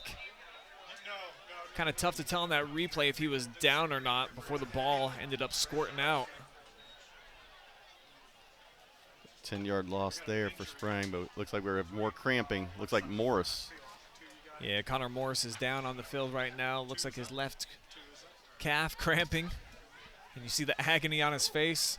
And we all been there. That's one thing that even non-athletes can relate to. When you get that calf cramping up on you, Mark, it just terrorizes your whole body. It does, and you're just looking at that trainer just basically screaming at him like, push on my toes, get that cramp out. Get that thing stretched. Yeah, for some of us, it's not playing defensive back that leads to that. We're just laying in bed trying to flip through the channel, seeing what's on late night TV, and then it'll hit you. And still, that's the same agony that comes over our face as well, Mark. Absolutely. Just cramping all over the place, both sidelines. Tough, man. Week 1's, you hate to see it, but this is commonplace. Weather's still a little bit warm here in the state of Ohio in the month of August. Still summertime, even though fall season's kicking in here with football making its way back out here to the high school gridiron. So just got to take care of these athletes, make sure they're getting enough Gatorade and H2O in their diet. And got great trainers all around the area, know what they're doing, help these kids out. Yep, special thanks to our trainers as well for all the hours. You know, the coaches get a lot of attention, or depending on the situation, sometimes get the blame. The players are putting in work, but you also have the trainers and other people behind the scenes, equipment people that are doing all kinds of things to make it possible for these young men and women, these athletes, to be able to get out here on Friday nights, Saturday, afternoons, whatever sport they're playing and participate. So big thanks go out to all those people behind the scenes that don't always get the recognition they deserve. Like you saw those two water boys right there, giving out some aguas with a big smile. And man, what a load of fun those kids always have. That's one of my favorite parts about covering games, in particular on the sideline, is getting to watch the ball boys. And, some of them are really intense and they take it super seriously. Some of them just out there running around. They just want to play catch on the sideline. So there's a big variety. Someday we'll probably be calling their names when they're out there making the tackle or making the offensive play that we like to see. Here's a good play for the Redbirds. Yeah, I like the play call. Little flip, misdirection there. Open things up for the senior Harper to catch the edge. And he gets a lot of that lost yardage back. So it's going to make this 4th down conversion manageable. Loudonville's going to need about 6 yards here. And they haven't thrown it great outside of the short passes, so we might have to see Matt Spring step up and either break the pocket and make a play with his feet or chuck it downfield. Right, and that's one thing that we've seen out of Loudonville. They've made an adjustment here in the second half as they've went to Harper a little bit on the offensive side. No carries in the first half. Second half here, 3 carries for 18 yards, so he's been a little bit of a difference maker. We'll see if they get the ball in his hands again here on 4th down. He's in the slot. Spring looking left all the way. It's going to be tipped and completed to Frankfurt off the deflection, and he's got him set up inside of the 20-yard line. It doesn't matter how it gets there. He'll take the completion on 4th down and move the chains.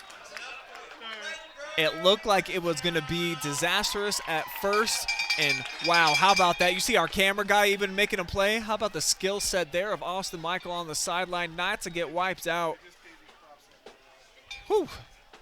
A lot of stuff going on out there, Mark. A lot of stuff going on. Looked like he may have gotten away with stepping out of bounds there as well, but official ruled him in bounds here as we move on here. They're inside the red zone. See if they can finish the drive off. Nice little cut back here in the hole. So Frankfurt again getting the carry after he just made the nice reception.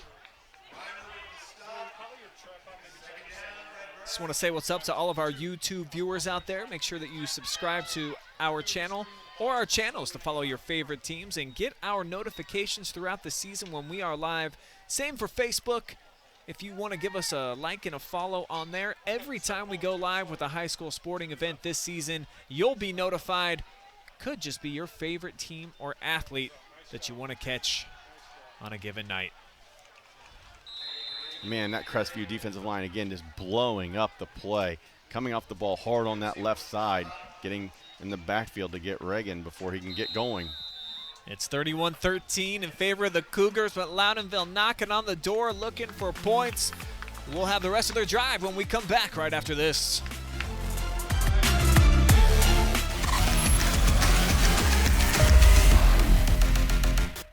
Instead of paying for some big-name spokesperson, Casasa Checking gives that money back to you in cash rewards. In fact, you just bought me this cup of coffee. See how that works? Amazing! Free checking, cash rewards. Take back banking with Casasa. Hi, I'm Josh with Scout Construction, proud sponsor of local teams and athletes. Check out your favorite local sports right here on the OH Report.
Third down, rolling right, throwing right, and catching for a touchdown. Loudonville gets into the end zone with Connor Harper. Just what the Redbirds were looking for. Came back, answered it with a big drive. 77 yards to put 6 on the board. to pull within 31-19 here. And what a difference this third quarter has been so far for the Loudonville offense. The first half, 60 yards of total offense. You know, in the third quarter, 123 yards offense. They open up the fourth quarter here with the 10-yard scoring strike. And it seems like the coaching staff has found what makes Matt Sprang comfortable in the offense, getting him outside the pocket, using his legs a little bit more, and you see the nice throw on target right there for the touchdown. Yeah, Sprangus came out here in the second half, 3 of 4 throwing the football. So good job here by the Loudonville offense. See if they can execute on the 2-point conversion. He's at least able to get the throw off. It's tipped and nearly went into the hands there on the backside to Ashton Fordenwalt.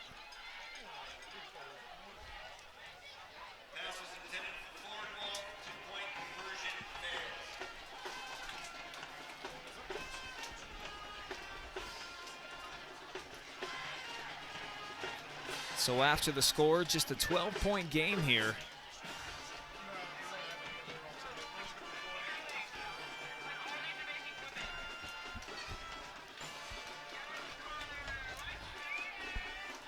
So Loudonville trailing by 12.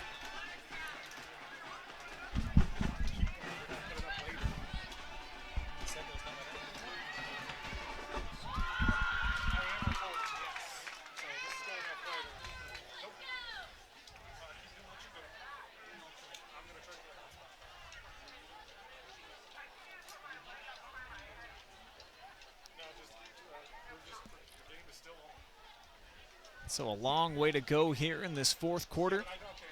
Can Loudonville get a couple of stops here on defense, make things interesting for these home fans here over the last 11:54? Well, the offense has come to life. 3 possessions. They've scored touchdowns on 2 of them.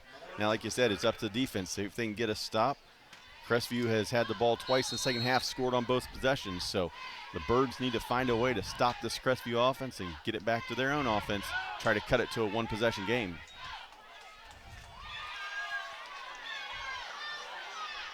Weaving in and out on the return was Addison Raymer. So decent field position for Kuhn and company here from the 32. And what type of response will this young quarterback have? Well, one thing he has at his disposal, has Connor Morris back there, and Morris has been the workhorse, had some big explosive plays, so if there's any doubt, I'm sure the ball may end up going to number 3.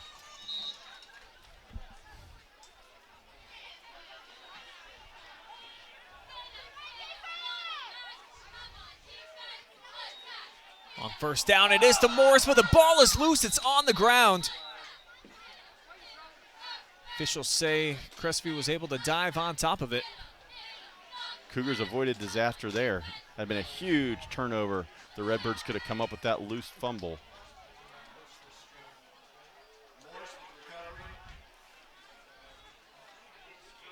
Could have been disaster there for Crestview. Instead, they'll hang on to the football, 2nd and long. Even though we've seen Hayden Kuhn put the ball in the air, I would think in this situation, Coach Haverdale is going to keep the ball on the ground, try to churn out some yards and some clock. And there's a big play. He busts through, looks like he's going to take it to the house. Nope, going to get the angle on him. Huge run by Connor Morris all the way down near the 10-yard line. Great cutback right there. It's like a 57-yard run for Connor Morris. And the Cougars right back in business. So one play after avoiding disaster, they hit big with another explosive play.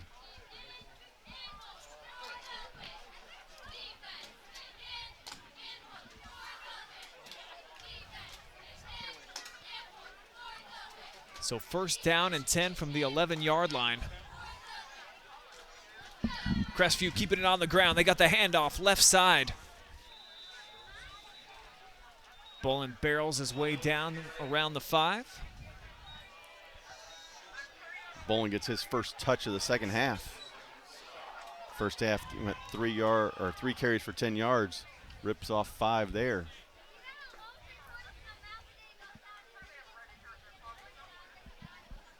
Redbird defense here, if they can just get a stop, hold Crestview to a field goal, keep to a 2-possession game.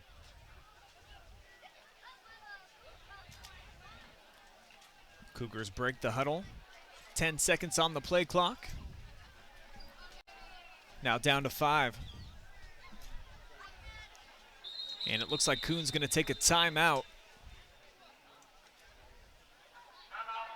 Crestview and the offense going to talk things over.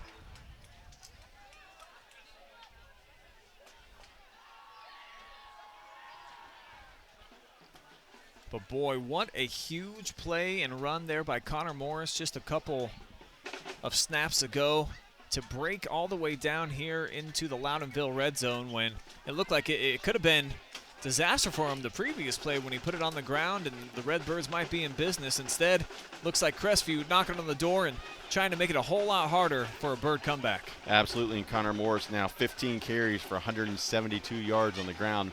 Big night for him, and especially, like I said, at a time when they needed it. Loudonville cut it back to 31-19. Crestview avoids disaster on the fumble. Next play, boom, big explosive play by Connor Morris off the left side, and he's put the Cougars in position to go up with another touchdown here.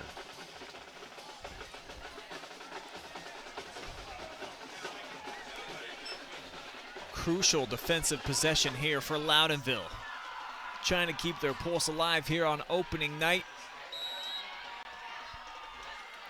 Wide split here, creates some space on the right side. So they try the A gap on the right. Again, it's going to be Bolin. Inside of the 2-yard line. And Crestview can pick up a first down if they get about another 2 feet here, Mark. So you imagine they probably just try to barrel it right up the middle, get first down yardage, and then be set up for the 1st and goal if they don't get in. And again, I'm guessing the ball's going to go to Connor Morris in this situation. Basically 2 downs here if they want to try to punch it in. That's right, he's got Bolin leading the way. Morris ran right into his back. And two officials say touchdown, so the Cougars and Morris back into the end zone, adding to their lead. So both offensive come out, have been on fire here in the second half, but for the Cougars, 3 possessions, 3 times they've hit pay dirt.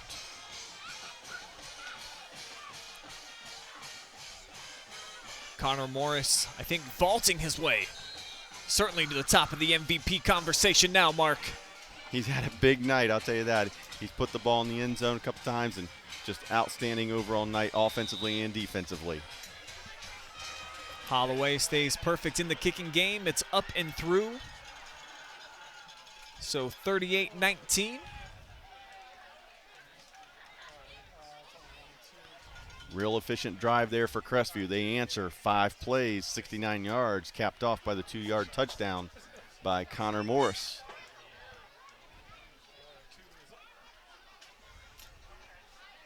And for Loudonville offensively, they've been able to establish some nice things here in the second half. They got a little bit of momentum on their side. We'll see if they can keep the engine roaring here when they get the ball back and at least put some pressure on the Cougars. Drive down the field here at the end of the game. And again, it'll be interesting to see here, with the situation, will they try to air it out with the young quarterback or will they stick to what they were doing, in these past few drives, being successful, using some play action, run the ball, getting to the edges, blasting it off tackle, just to continue to gain confidence and kind of look towards week 2. As a coach, I know you never want to give up and kind of admit defeat here, but you also have to take care of the confidence of your young quarterback and your young team as well.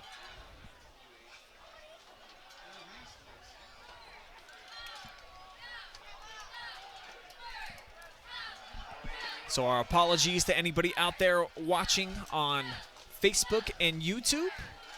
Our internet died here for a couple of minutes, but we are back, and we got the rest of this 4th quarter action coming your way.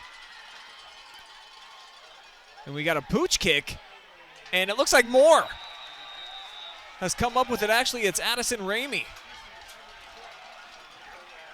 We've seen that several times tonight, and this time they converted it and were able to come up with it and give Crestview possession again. So Devin Holloway puts the ball right into that soft spot where there's no Loudonville players, and just the speed, athleticism of Raymer to be able to get there and get the ball. Like you said, that's about the third time I think we've seen that here tonight. Earlier, it was more that they tried to get the speedster on the sideline. So that's, man, that's a big knife right in the back here at Loudonville. Yeah, just great execution by the special teams. Special teams have been big tonight for Crestview.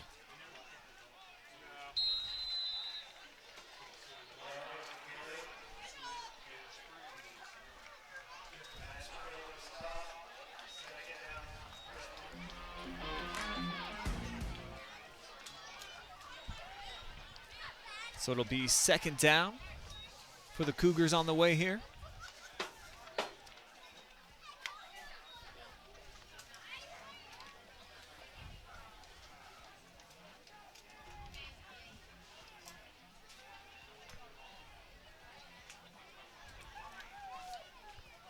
Kuhn allowing the clock to roll down, takes the snap with 5 remaining on the play clock. Puts it in the hands of Bloodhart. Doesn't go very far with it. Hit right about at the line of scrimmage, so it's going to bring up 3rd down and 3. But I think one thing that we've seen from Crestview here tonight is, they got a handful of guys that they can put in that backfield and hand the ball off to and get some good production out of. They do. They have weapons. They can spread the ball around, even though Morse has been the workhorse tonight.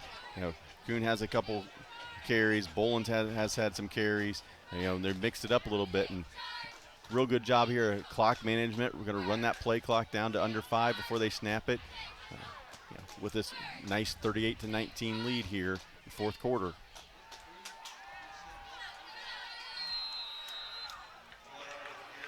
Not enough to get a fresh set of downs there, so there will need to be a 4th down conversion for the Cougars offense if they want to stay on the field.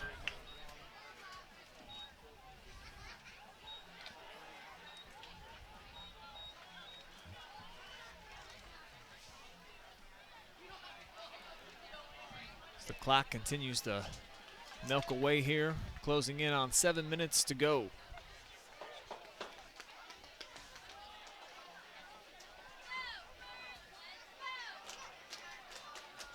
Keep it on the ground and barreling forward. 1st down yardage picked up for Crestview by Boland. Boland's big, strong back. Gets in there and gets his head down and gets those tough yards. Got met one-on-one in the hole by Frankfurt, who was able to make the stop.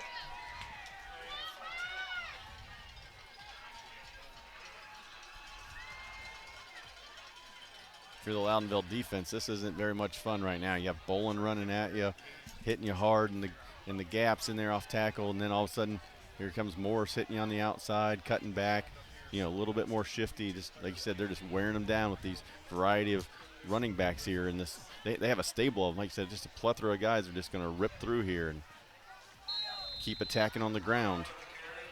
There's Gage Bloodhart, senior, making his way for a nice gain. About 9 yards there on 1st down. Yeah, Bloodhart did, like I said, no carries in the first half. Come out here in the second half, 4 carries, averaging over 5 yards a pop. So again, just another weapon the Cougars are showing off for anybody watching them on film or in person.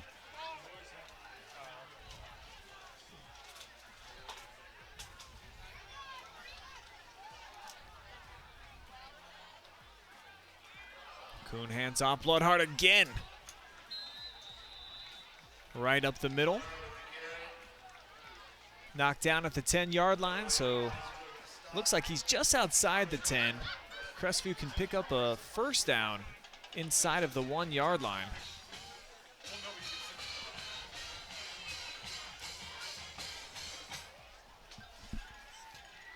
Coach Haverdale and the offensive staff for Crestview have to be very, very happy with the way this offensive line is played tonight. They have just been able to run at will on this Loudonville front 7.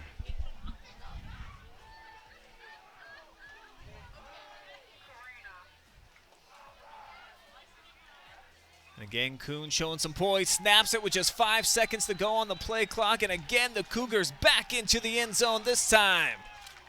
Cleet Rogers tasting pay dirt for the first time.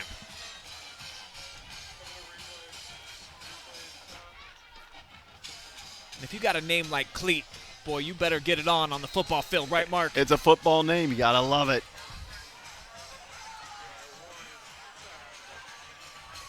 And if you're a Crestview Cougar fan, you have to love this offensive outpouring. This team averaged about 38 points a game last year. Week 1, they've topped that. And I think that was going to be the big question mark for them heading into this season. Can you come up and answer the production that you had from the season ago? 4,500 total yards and so balanced too. I think that was what was so much fun about watching that team last year. They had their all-district quarterback in Ross Kuhn put it up for 184 yards a game, but they also toted the rock for 226 per contest. Here tonight, doing a little bit of the same, Mark. You know, they're using the run game to set up the pass game. That's what Coach Haverdale said that he wants to do here early in the season, get his young quarterback, his feet wet, get him comfortable in there before they start airing it out and relying on that right arm a little bit more, Hayden. So it's been a recipe for success here tonight, at least in week 1. Absolutely. When you can establish that run game, it's going to open up things for that young quarterback. And he's going to face a night where he's going to have to put the ball in the air and be successful. But tonight, they've been able to establish that ground game and then hit a couple over the top for the big plays. And, again, their special teams and defensive front have been phenomenal tonight as they've jumped out here to this 45-19 lead.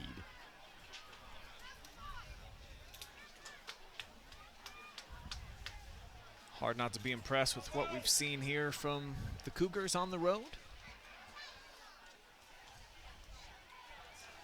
And for Loudonville and their first-year head coach, you know, a lot that they can take away from here tonight. I certainly think that the offensive play calling has been a lot better here in the second half. They've established something. Just a few key mistakes have really put the Cougs up over the top as they go for the short kick once again here. But not this time. Loudonville ready for it. Yep. Yeah, and like you said, I really like the play calling in the second half. The Loudonville coaches have really tried to establish the identity and where they're going to be going moving forward. They've played to their strengths, and what we've seen is Matt Sprang, you know, getting outside the pocket, getting some short completions, using, you know, some different running backs and some different looks to just keep that defense, you know, honest, and it's worked here in the second half. They've been really successful. You know, gotten themselves a couple of touchdowns, you know, 2 touchdowns on 3 drives, and we'll see, you know, here with 4:45 to go if they can put one together here and get themselves another touchdown on this drive here late in the fourth quarter.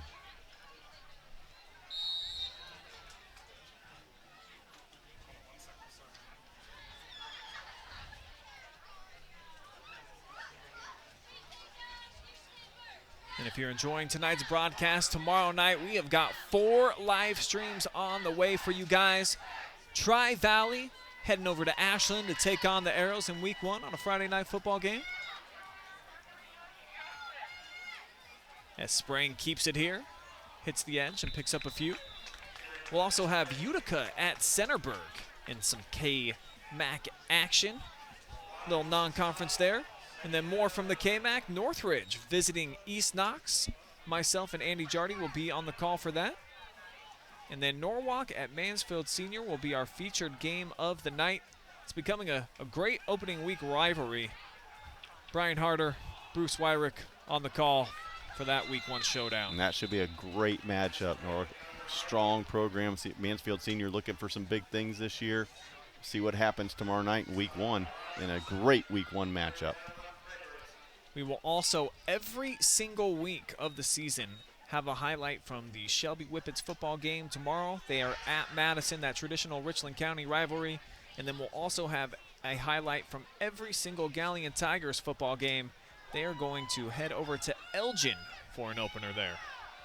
And that Shelby-Madison game will be interesting. People in the area are saying that Madison's an improved team this year. They're going to be, you know, a little bit better than they've been, where they've struggled in the past, you know, few years. And Shelby, of course, coming off an outstanding season a year ago, and they're looking for a 3-peat in the MOAC, and we'll see, you know, what happens tomorrow night as those two teams open up.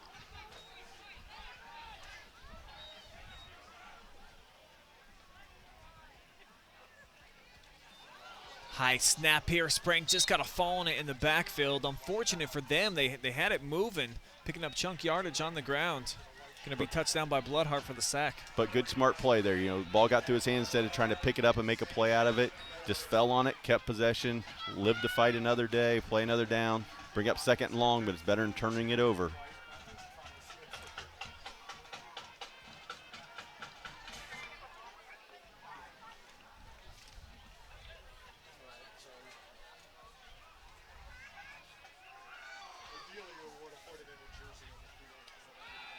Spring can't handle the snap this time. Uncorks one deep, got a man, got a catch, and he's got a touchdown. 45-yard connection to Zach Frankfurt. And that's exactly what you want for your young playmaker here at the end of the game. Get a little confidence. Great job by Matt Sprang. Ball fell to his feet after he mishandled the snap, stayed with it that time, had some time and space, got it over the top. Hit and pay dirt for 6 for the Redbirds. Got the fans flying their flags out here. Beautiful ball over the top, outside shoulder.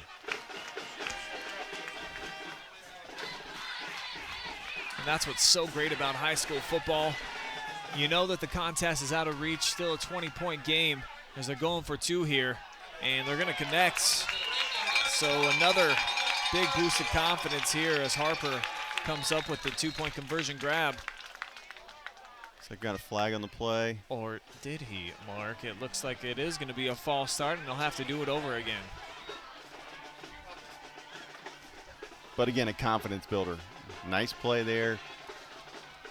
Legal procedure, but still converted and executed the play call. Coach Battaglia out on the field, pleading his case.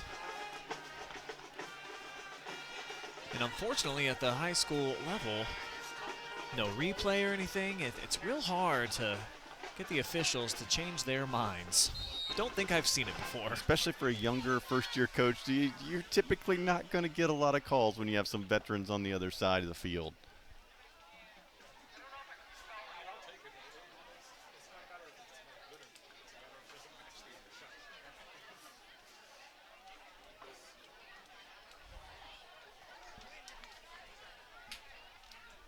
So they try it again from the 7-yard line this time. Sprang weaving his way, but into the teeth of the defense. Got cracked right about the 5-yard line. And the conversion no good. And even though the conversion failed, you know, again, a nice confidence builder here for the young Redbirds. 4 possessions in the second half, 3 touchdown marches, so they've got to be feeling good about, you know, their second half performance, especially after being held to just 60 total yards in the first half. Sure. The second half has been a completely different story offensively for the Redbirds. Talking to some of the members of the coaching staff before the game, they felt like they were going to surprise some people this season with their speed. And they just felt like if they could get the ball into their hands of their playmakers, that things would bode well for them. They weren't able to much in the first half. They typically kept it on the ground and relied on their big junior workhorse in Peyton Reagan to kind of chew up some yards for them. But here in the second half, been a different story. They've gone up top, seen some nice passes from the sophomore quarterback. And, you know, even though the score differential is 20 here, I think there's a lot that you can build on for Loudonville from the second half. And go into week 2 with a head of confidence. And they're making a long trip here too, Mark. With New London not being able to field a team this year, they had to go outside the state. Loudonville's going to be going to Sharpsville, Pennsylvania next week on a Friday night. That's a road trip. That's a road trip, buddy. I'm not sure where Sharpsville is, but I know it's a little bit farther than New London. No question about that. And for Crestview, they're going to be heading down to Bucyrus, take on the Redmen. A program that's not tallied very many wins here over about the last 10 years. It's been tough sledding there in Bucyrus, so a great chance for Crestview to get off to another 2-0 start. Get off to a 2-0 start here. It looks like Loudonville's going to try the onside kick. See if they can execute. Right up the middle, looked like Smedley was able to dive on top of it, and our producer showing us that it's approximately a 2-hour and 19-minute drive from here at the stadium to Sharpsville, Pennsylvania. So actually not too bad. You know, not too good, but not too bad. Hey, it's better than not playing. I'm Yeah. sure that's what the coaching staff and everybody's saying. It's like, you know, if that's what it takes to get a game, we will drive 2 hours, 15 minutes you drive 4 or 5 hours, whatever. You just want to play. So, kudos to them for getting it done and finding somebody for these young guys to go out there and play. I'm definitely falling into that old man phase where, I walked uphill, 10 miles in the snow to get to school. But back where I'm from in northwest Colorado, they're not spoiled like we are in Ohio where there's all these great little communities side by side. So we had some league games that were 3-hour drives, Mark. So I don't really feel that bad for some of these kids having to sit on the bus for a couple hours. That would be hard to create a rivalry in that situation, I would think. You're kind of right. One thing that I think was a little bit different is that we didn't get an opportunity to know the neighboring communities as well. It was so far away. So when we went over there, we were just all about kicking butt and taking names. We didn't have no friendships like a lot of these teams do where after, you want to go catch some food after the game type of thing. So our rivalries were different in the sense that we didn't really understand who it was that we were playing until we got there. Okay. But I definitely like the aesthetics and the setup here of Ohio a whole lot better. But I do like the 20-minute drives. Okay, so out of curiosity, how do the playoffs work in that area? Do all the teams get to participate in the playoffs, or? No, got to earn your way in there too. And I believe it's changed over the years. But at least when I was in high school, way back in the day, graduated in 2003, 16 teams got into the playoffs from each division. We have 5 divisions. Okay. It's always interesting to find out when you step outside of Ohio. We're kind of spoiled here, like you said, with the communities and stuff like that and the rivalries. Sure. But to find out about how other states work and what it takes to get into the playoffs and try to win that elusive state championship that so many of these young guys dream about during their summer lifting and their summer running, and everybody wants to lift that trophy at the end of the year. So it's kind of fun to see what some other states do with that. Well, I can tell you this emphatically, and there's no question about it, Mark. Football in Ohio, king, buddy. I mean, way better than where I grew up. And you want to talk about a lot of the neighboring states. We're right up there with the cream of the crop, competing with the likes of Californias and the Texases and the Floridas. I think Ohio's just right there on that upper tier level, about top 5 school when it comes to football. Absolutely. Top 5 state, I should say. Snap is on the ground. Flag flies right away, too. As we've got a change under center, Tyson Ringler. His first snap of the night was not a pretty one. But again, good to get some experience in this situation. Up 20, 2.5 minutes to go, clock's running. Get another guy in there, get him some game time reps, some game speed reps, and just make sure he's getting better for week 2. And I do got a final score from that Mohawk Tiffin Calvert game. 33-7 Warriors, a big winner in their season opener at home.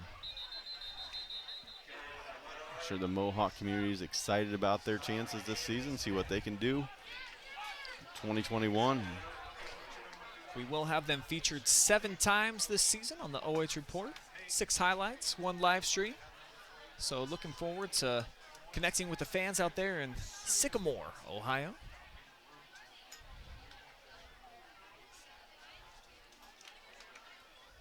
As the final seconds start melting away here at Loudonville. And what's going to prove to be a successful night for the visiting squad.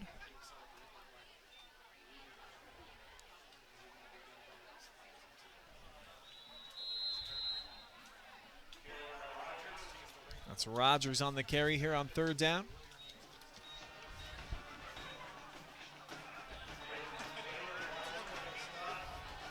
Picked up about 8 on the play.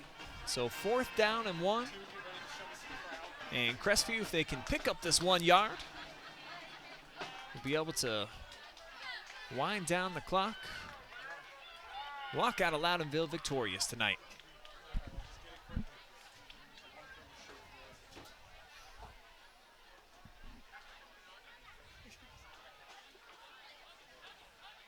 They'll hand it off left side. Plenty of space here. Cutting back into the grain. Nice run here for Rogers. And that is going to seal the victory for Crestview.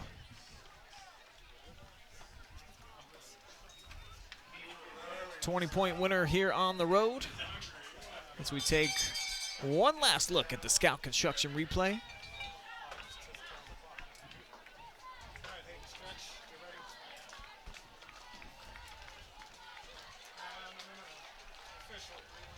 So officially in the books here, our opening game of the 2021 season belongs to the Crestview Cougars. We're going to step away when we come back for the J&F Construction postgame. We're going to line up an interview with our player of the game, Connor Morris, senior running back / defensive back for Crestview. Phenomenal performance by him. We'll get a chance to talk to number 3. So keep it here. That's coming up on the other side, along with some stats and a breakdown and a look forward to the rest of week 1. So keep it here. The postgame rolls along right after this on the OH Report.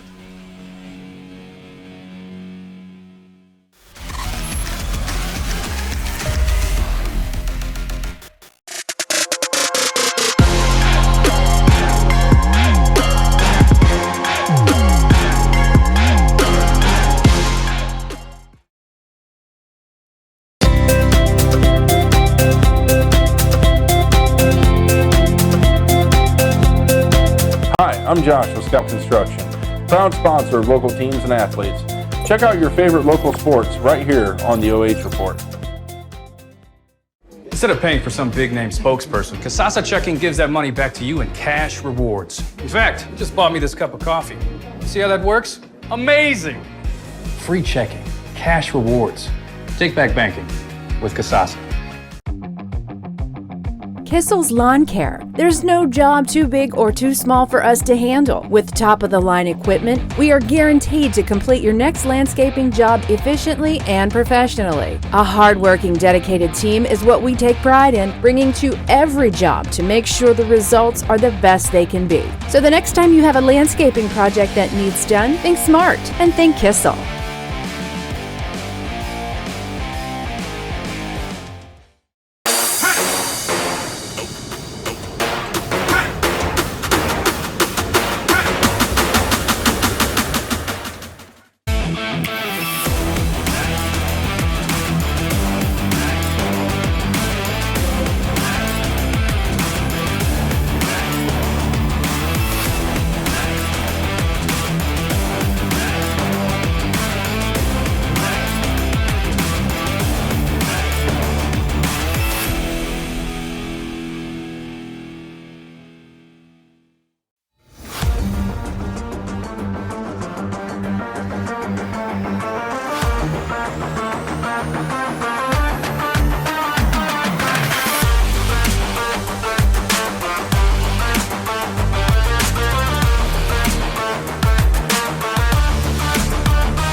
back with our Kissel's player of the game. It is none other than number 3 for the Crestview Cougars, senior standout Connor Morris. What a display you had here tonight, buddy. You did it on both sides. Let's start with the offense. You know, there are a lot of questions, I think, about this team with the big graduating class that you just had. 11 seniors just left. You know, a lot of records were broken by them. Who was going to step up and fill those voids? Tonight, it was you. How good does it feel to be such a key contributor offensively tonight? It feels great just to be out there and just making plays and everything. I really enjoyed it and just, I don't know, I felt great with all the doubts and stuff going around. Hayden Kuhn making his first career start here tonight. Yeah, obviously you made him comfortable, going off for 170 yards and a couple of touchdowns. Tell me about that connection and what it's been like this summer working with a first-year quarterback. Well, me and Hayden always have a connection because we're dual partners in wrestling, and we just always kind of bond. But in the off-season, we always just talking to each other, making plays and stuff, and just always hype each other up. It feels good. Defensively, we knew that you were going to be one of the guys that's always in the mix, one of the top returning tacklers on the team from a season ago. Again, double-digit tackles for you tonight. Take me through just how you read the game out there on defense as a defensive back, coming up and making all those tackles that you do. Honestly, I look at the line, see where the guard's going, and I fly to the ball and try to make a play, try and kill someone every time. You definitely did a fair share of that here tonight. A big win for you guys, 20-point victory. What do you think this can do for you moving forward into week 2 with another very winnable game? Bucyrus hasn't had some great success here as of late. Just getting a big dub moving into week 2. What's this do for you guys? This has a lot. We have a lot of momentum coming in, and it really gives us a lot of confidence and just gives us that swagger. And we like that. We're coming in with some fierce. Do you guys feel like you were flying under the radar just a little bit heading into this season? Yes. 100%. And we're out here to prove something this year. So you got a little chip on your shoulder, yes. And you're not afraid to play with it. Big chip. All right, our player of the game presented by Kissel's Lawncare, Snow Plowing and Painting. Connor Morris, congratulations. Huge showing by you tonight, bud. Thank you, thank you. All right, the Cougars moving on to 1-0. We'll step away. We'll be right back. The J&F postgame rolls along.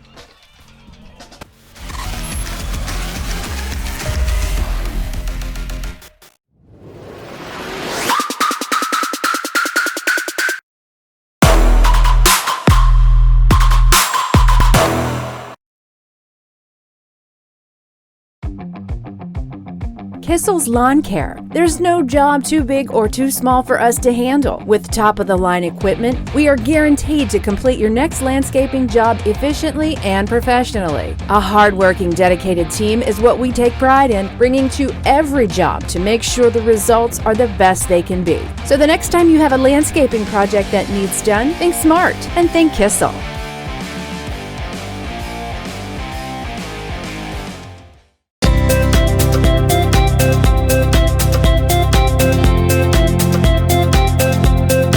Hi, I'm Josh with Scout Construction, proud sponsor of local teams and athletes. Check out your favorite local sports right here on the OH Report. Instead of paying for some big-name spokesperson, Kasasa Checking gives that money back to you in cash rewards. In fact, you just bought me this cup of coffee. See how that works? Amazing! Free checking, cash rewards. Take back banking with Kasasa.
Here at Loudonville, where it was a big 45-25 victory for Crestview on the road, going to 1-0. Let's show you the final stats of how they got there, presented by J&F Construction and Development, Inc. And boy, a ton of yards on the ground for Crestview, particularly in that second half. Really the difference, Mark, will kind of set them apart. Yeah, we expected coming in that Crestview was going to establish that run game, and they did so. Grinding out 273 yards on the ground, and like I said, then they got that early turnover, converted the pick six, kind of set the tone. But yeah, they controlled the clock, controlled the ball, and most of all, they controlled the line of scrimmage tonight. Their offensive and defensive lines were very, very efficient and dominant tonight in this win. And coaches always want to talk about the three phases, and you got to be good at every single phase. Really, if you go deeper into what's not on our stat sheet and you examine the game, it was the special teams play, the blocked punt in the first half, and then the little pooch kickoff that Crestview was able to recover. It created two possessions for the Cougars they otherwise wouldn't have had. Absolutely. Crestview, we talked about the pick six, and then they had the block punt that set them up for great field position. They had a short field, were able to take that in for a touchdown. And then the pooch kick that became an onside kick that they gained the possession on. So, outstanding job in the special teams in that area by Crestview. Just made things easier for them in opening up the season with this nice win.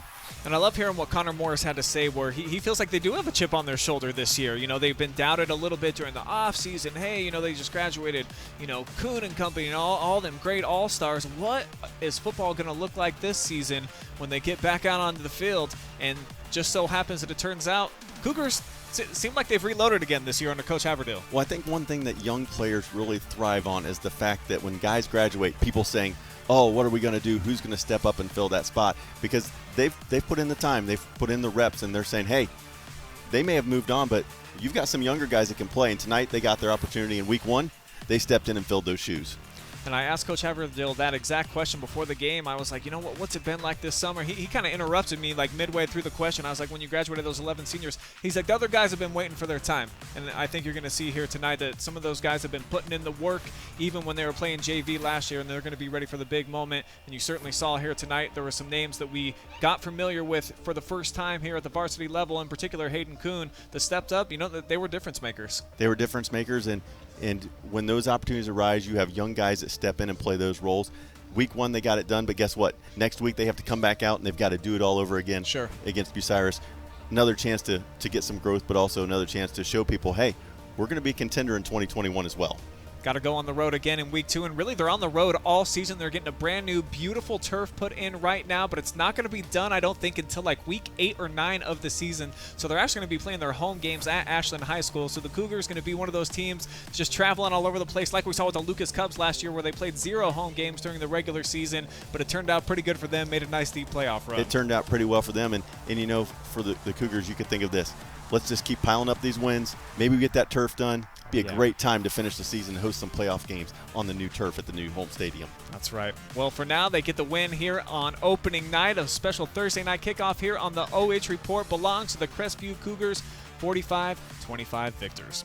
I want to thank everybody out there for watching out on YouTube and then also in Facebook land. Appreciate all the comments that are coming in. And again, we got 4 live streams coming up tomorrow, 2 highlights as well, and then we're going to kick off a first ever episode of the Friday Night Pigskin Live at 11:15 tomorrow night, so make sure that you tune into that. We'll have the recaps of all the games that happened in the area, all the scores that you want to know, we're going to have for you here on the OH Report. But for Mark and myself, we're going to say so long here from Loudonville. After I thank our crew, Austin Michael, Hayden Gray down on the sideline did a phenomenal job of getting you all the action, getting the plays that you needed to see. We had Nick Jacobs up top, getting your overhead cam as well as the beautiful drone shots that you saw here tonight. Adam Thompson, as always, is our fabulous director, running the 1s and 2s and bringing you the replays, the graphics, everything, all the glitz and glam. That's our staff. We rock it out here at the OH Report, and you guys rock for watching. Thanks for watching tonight. We'll see you again with a whole bunch more football tomorrow. Adios, people.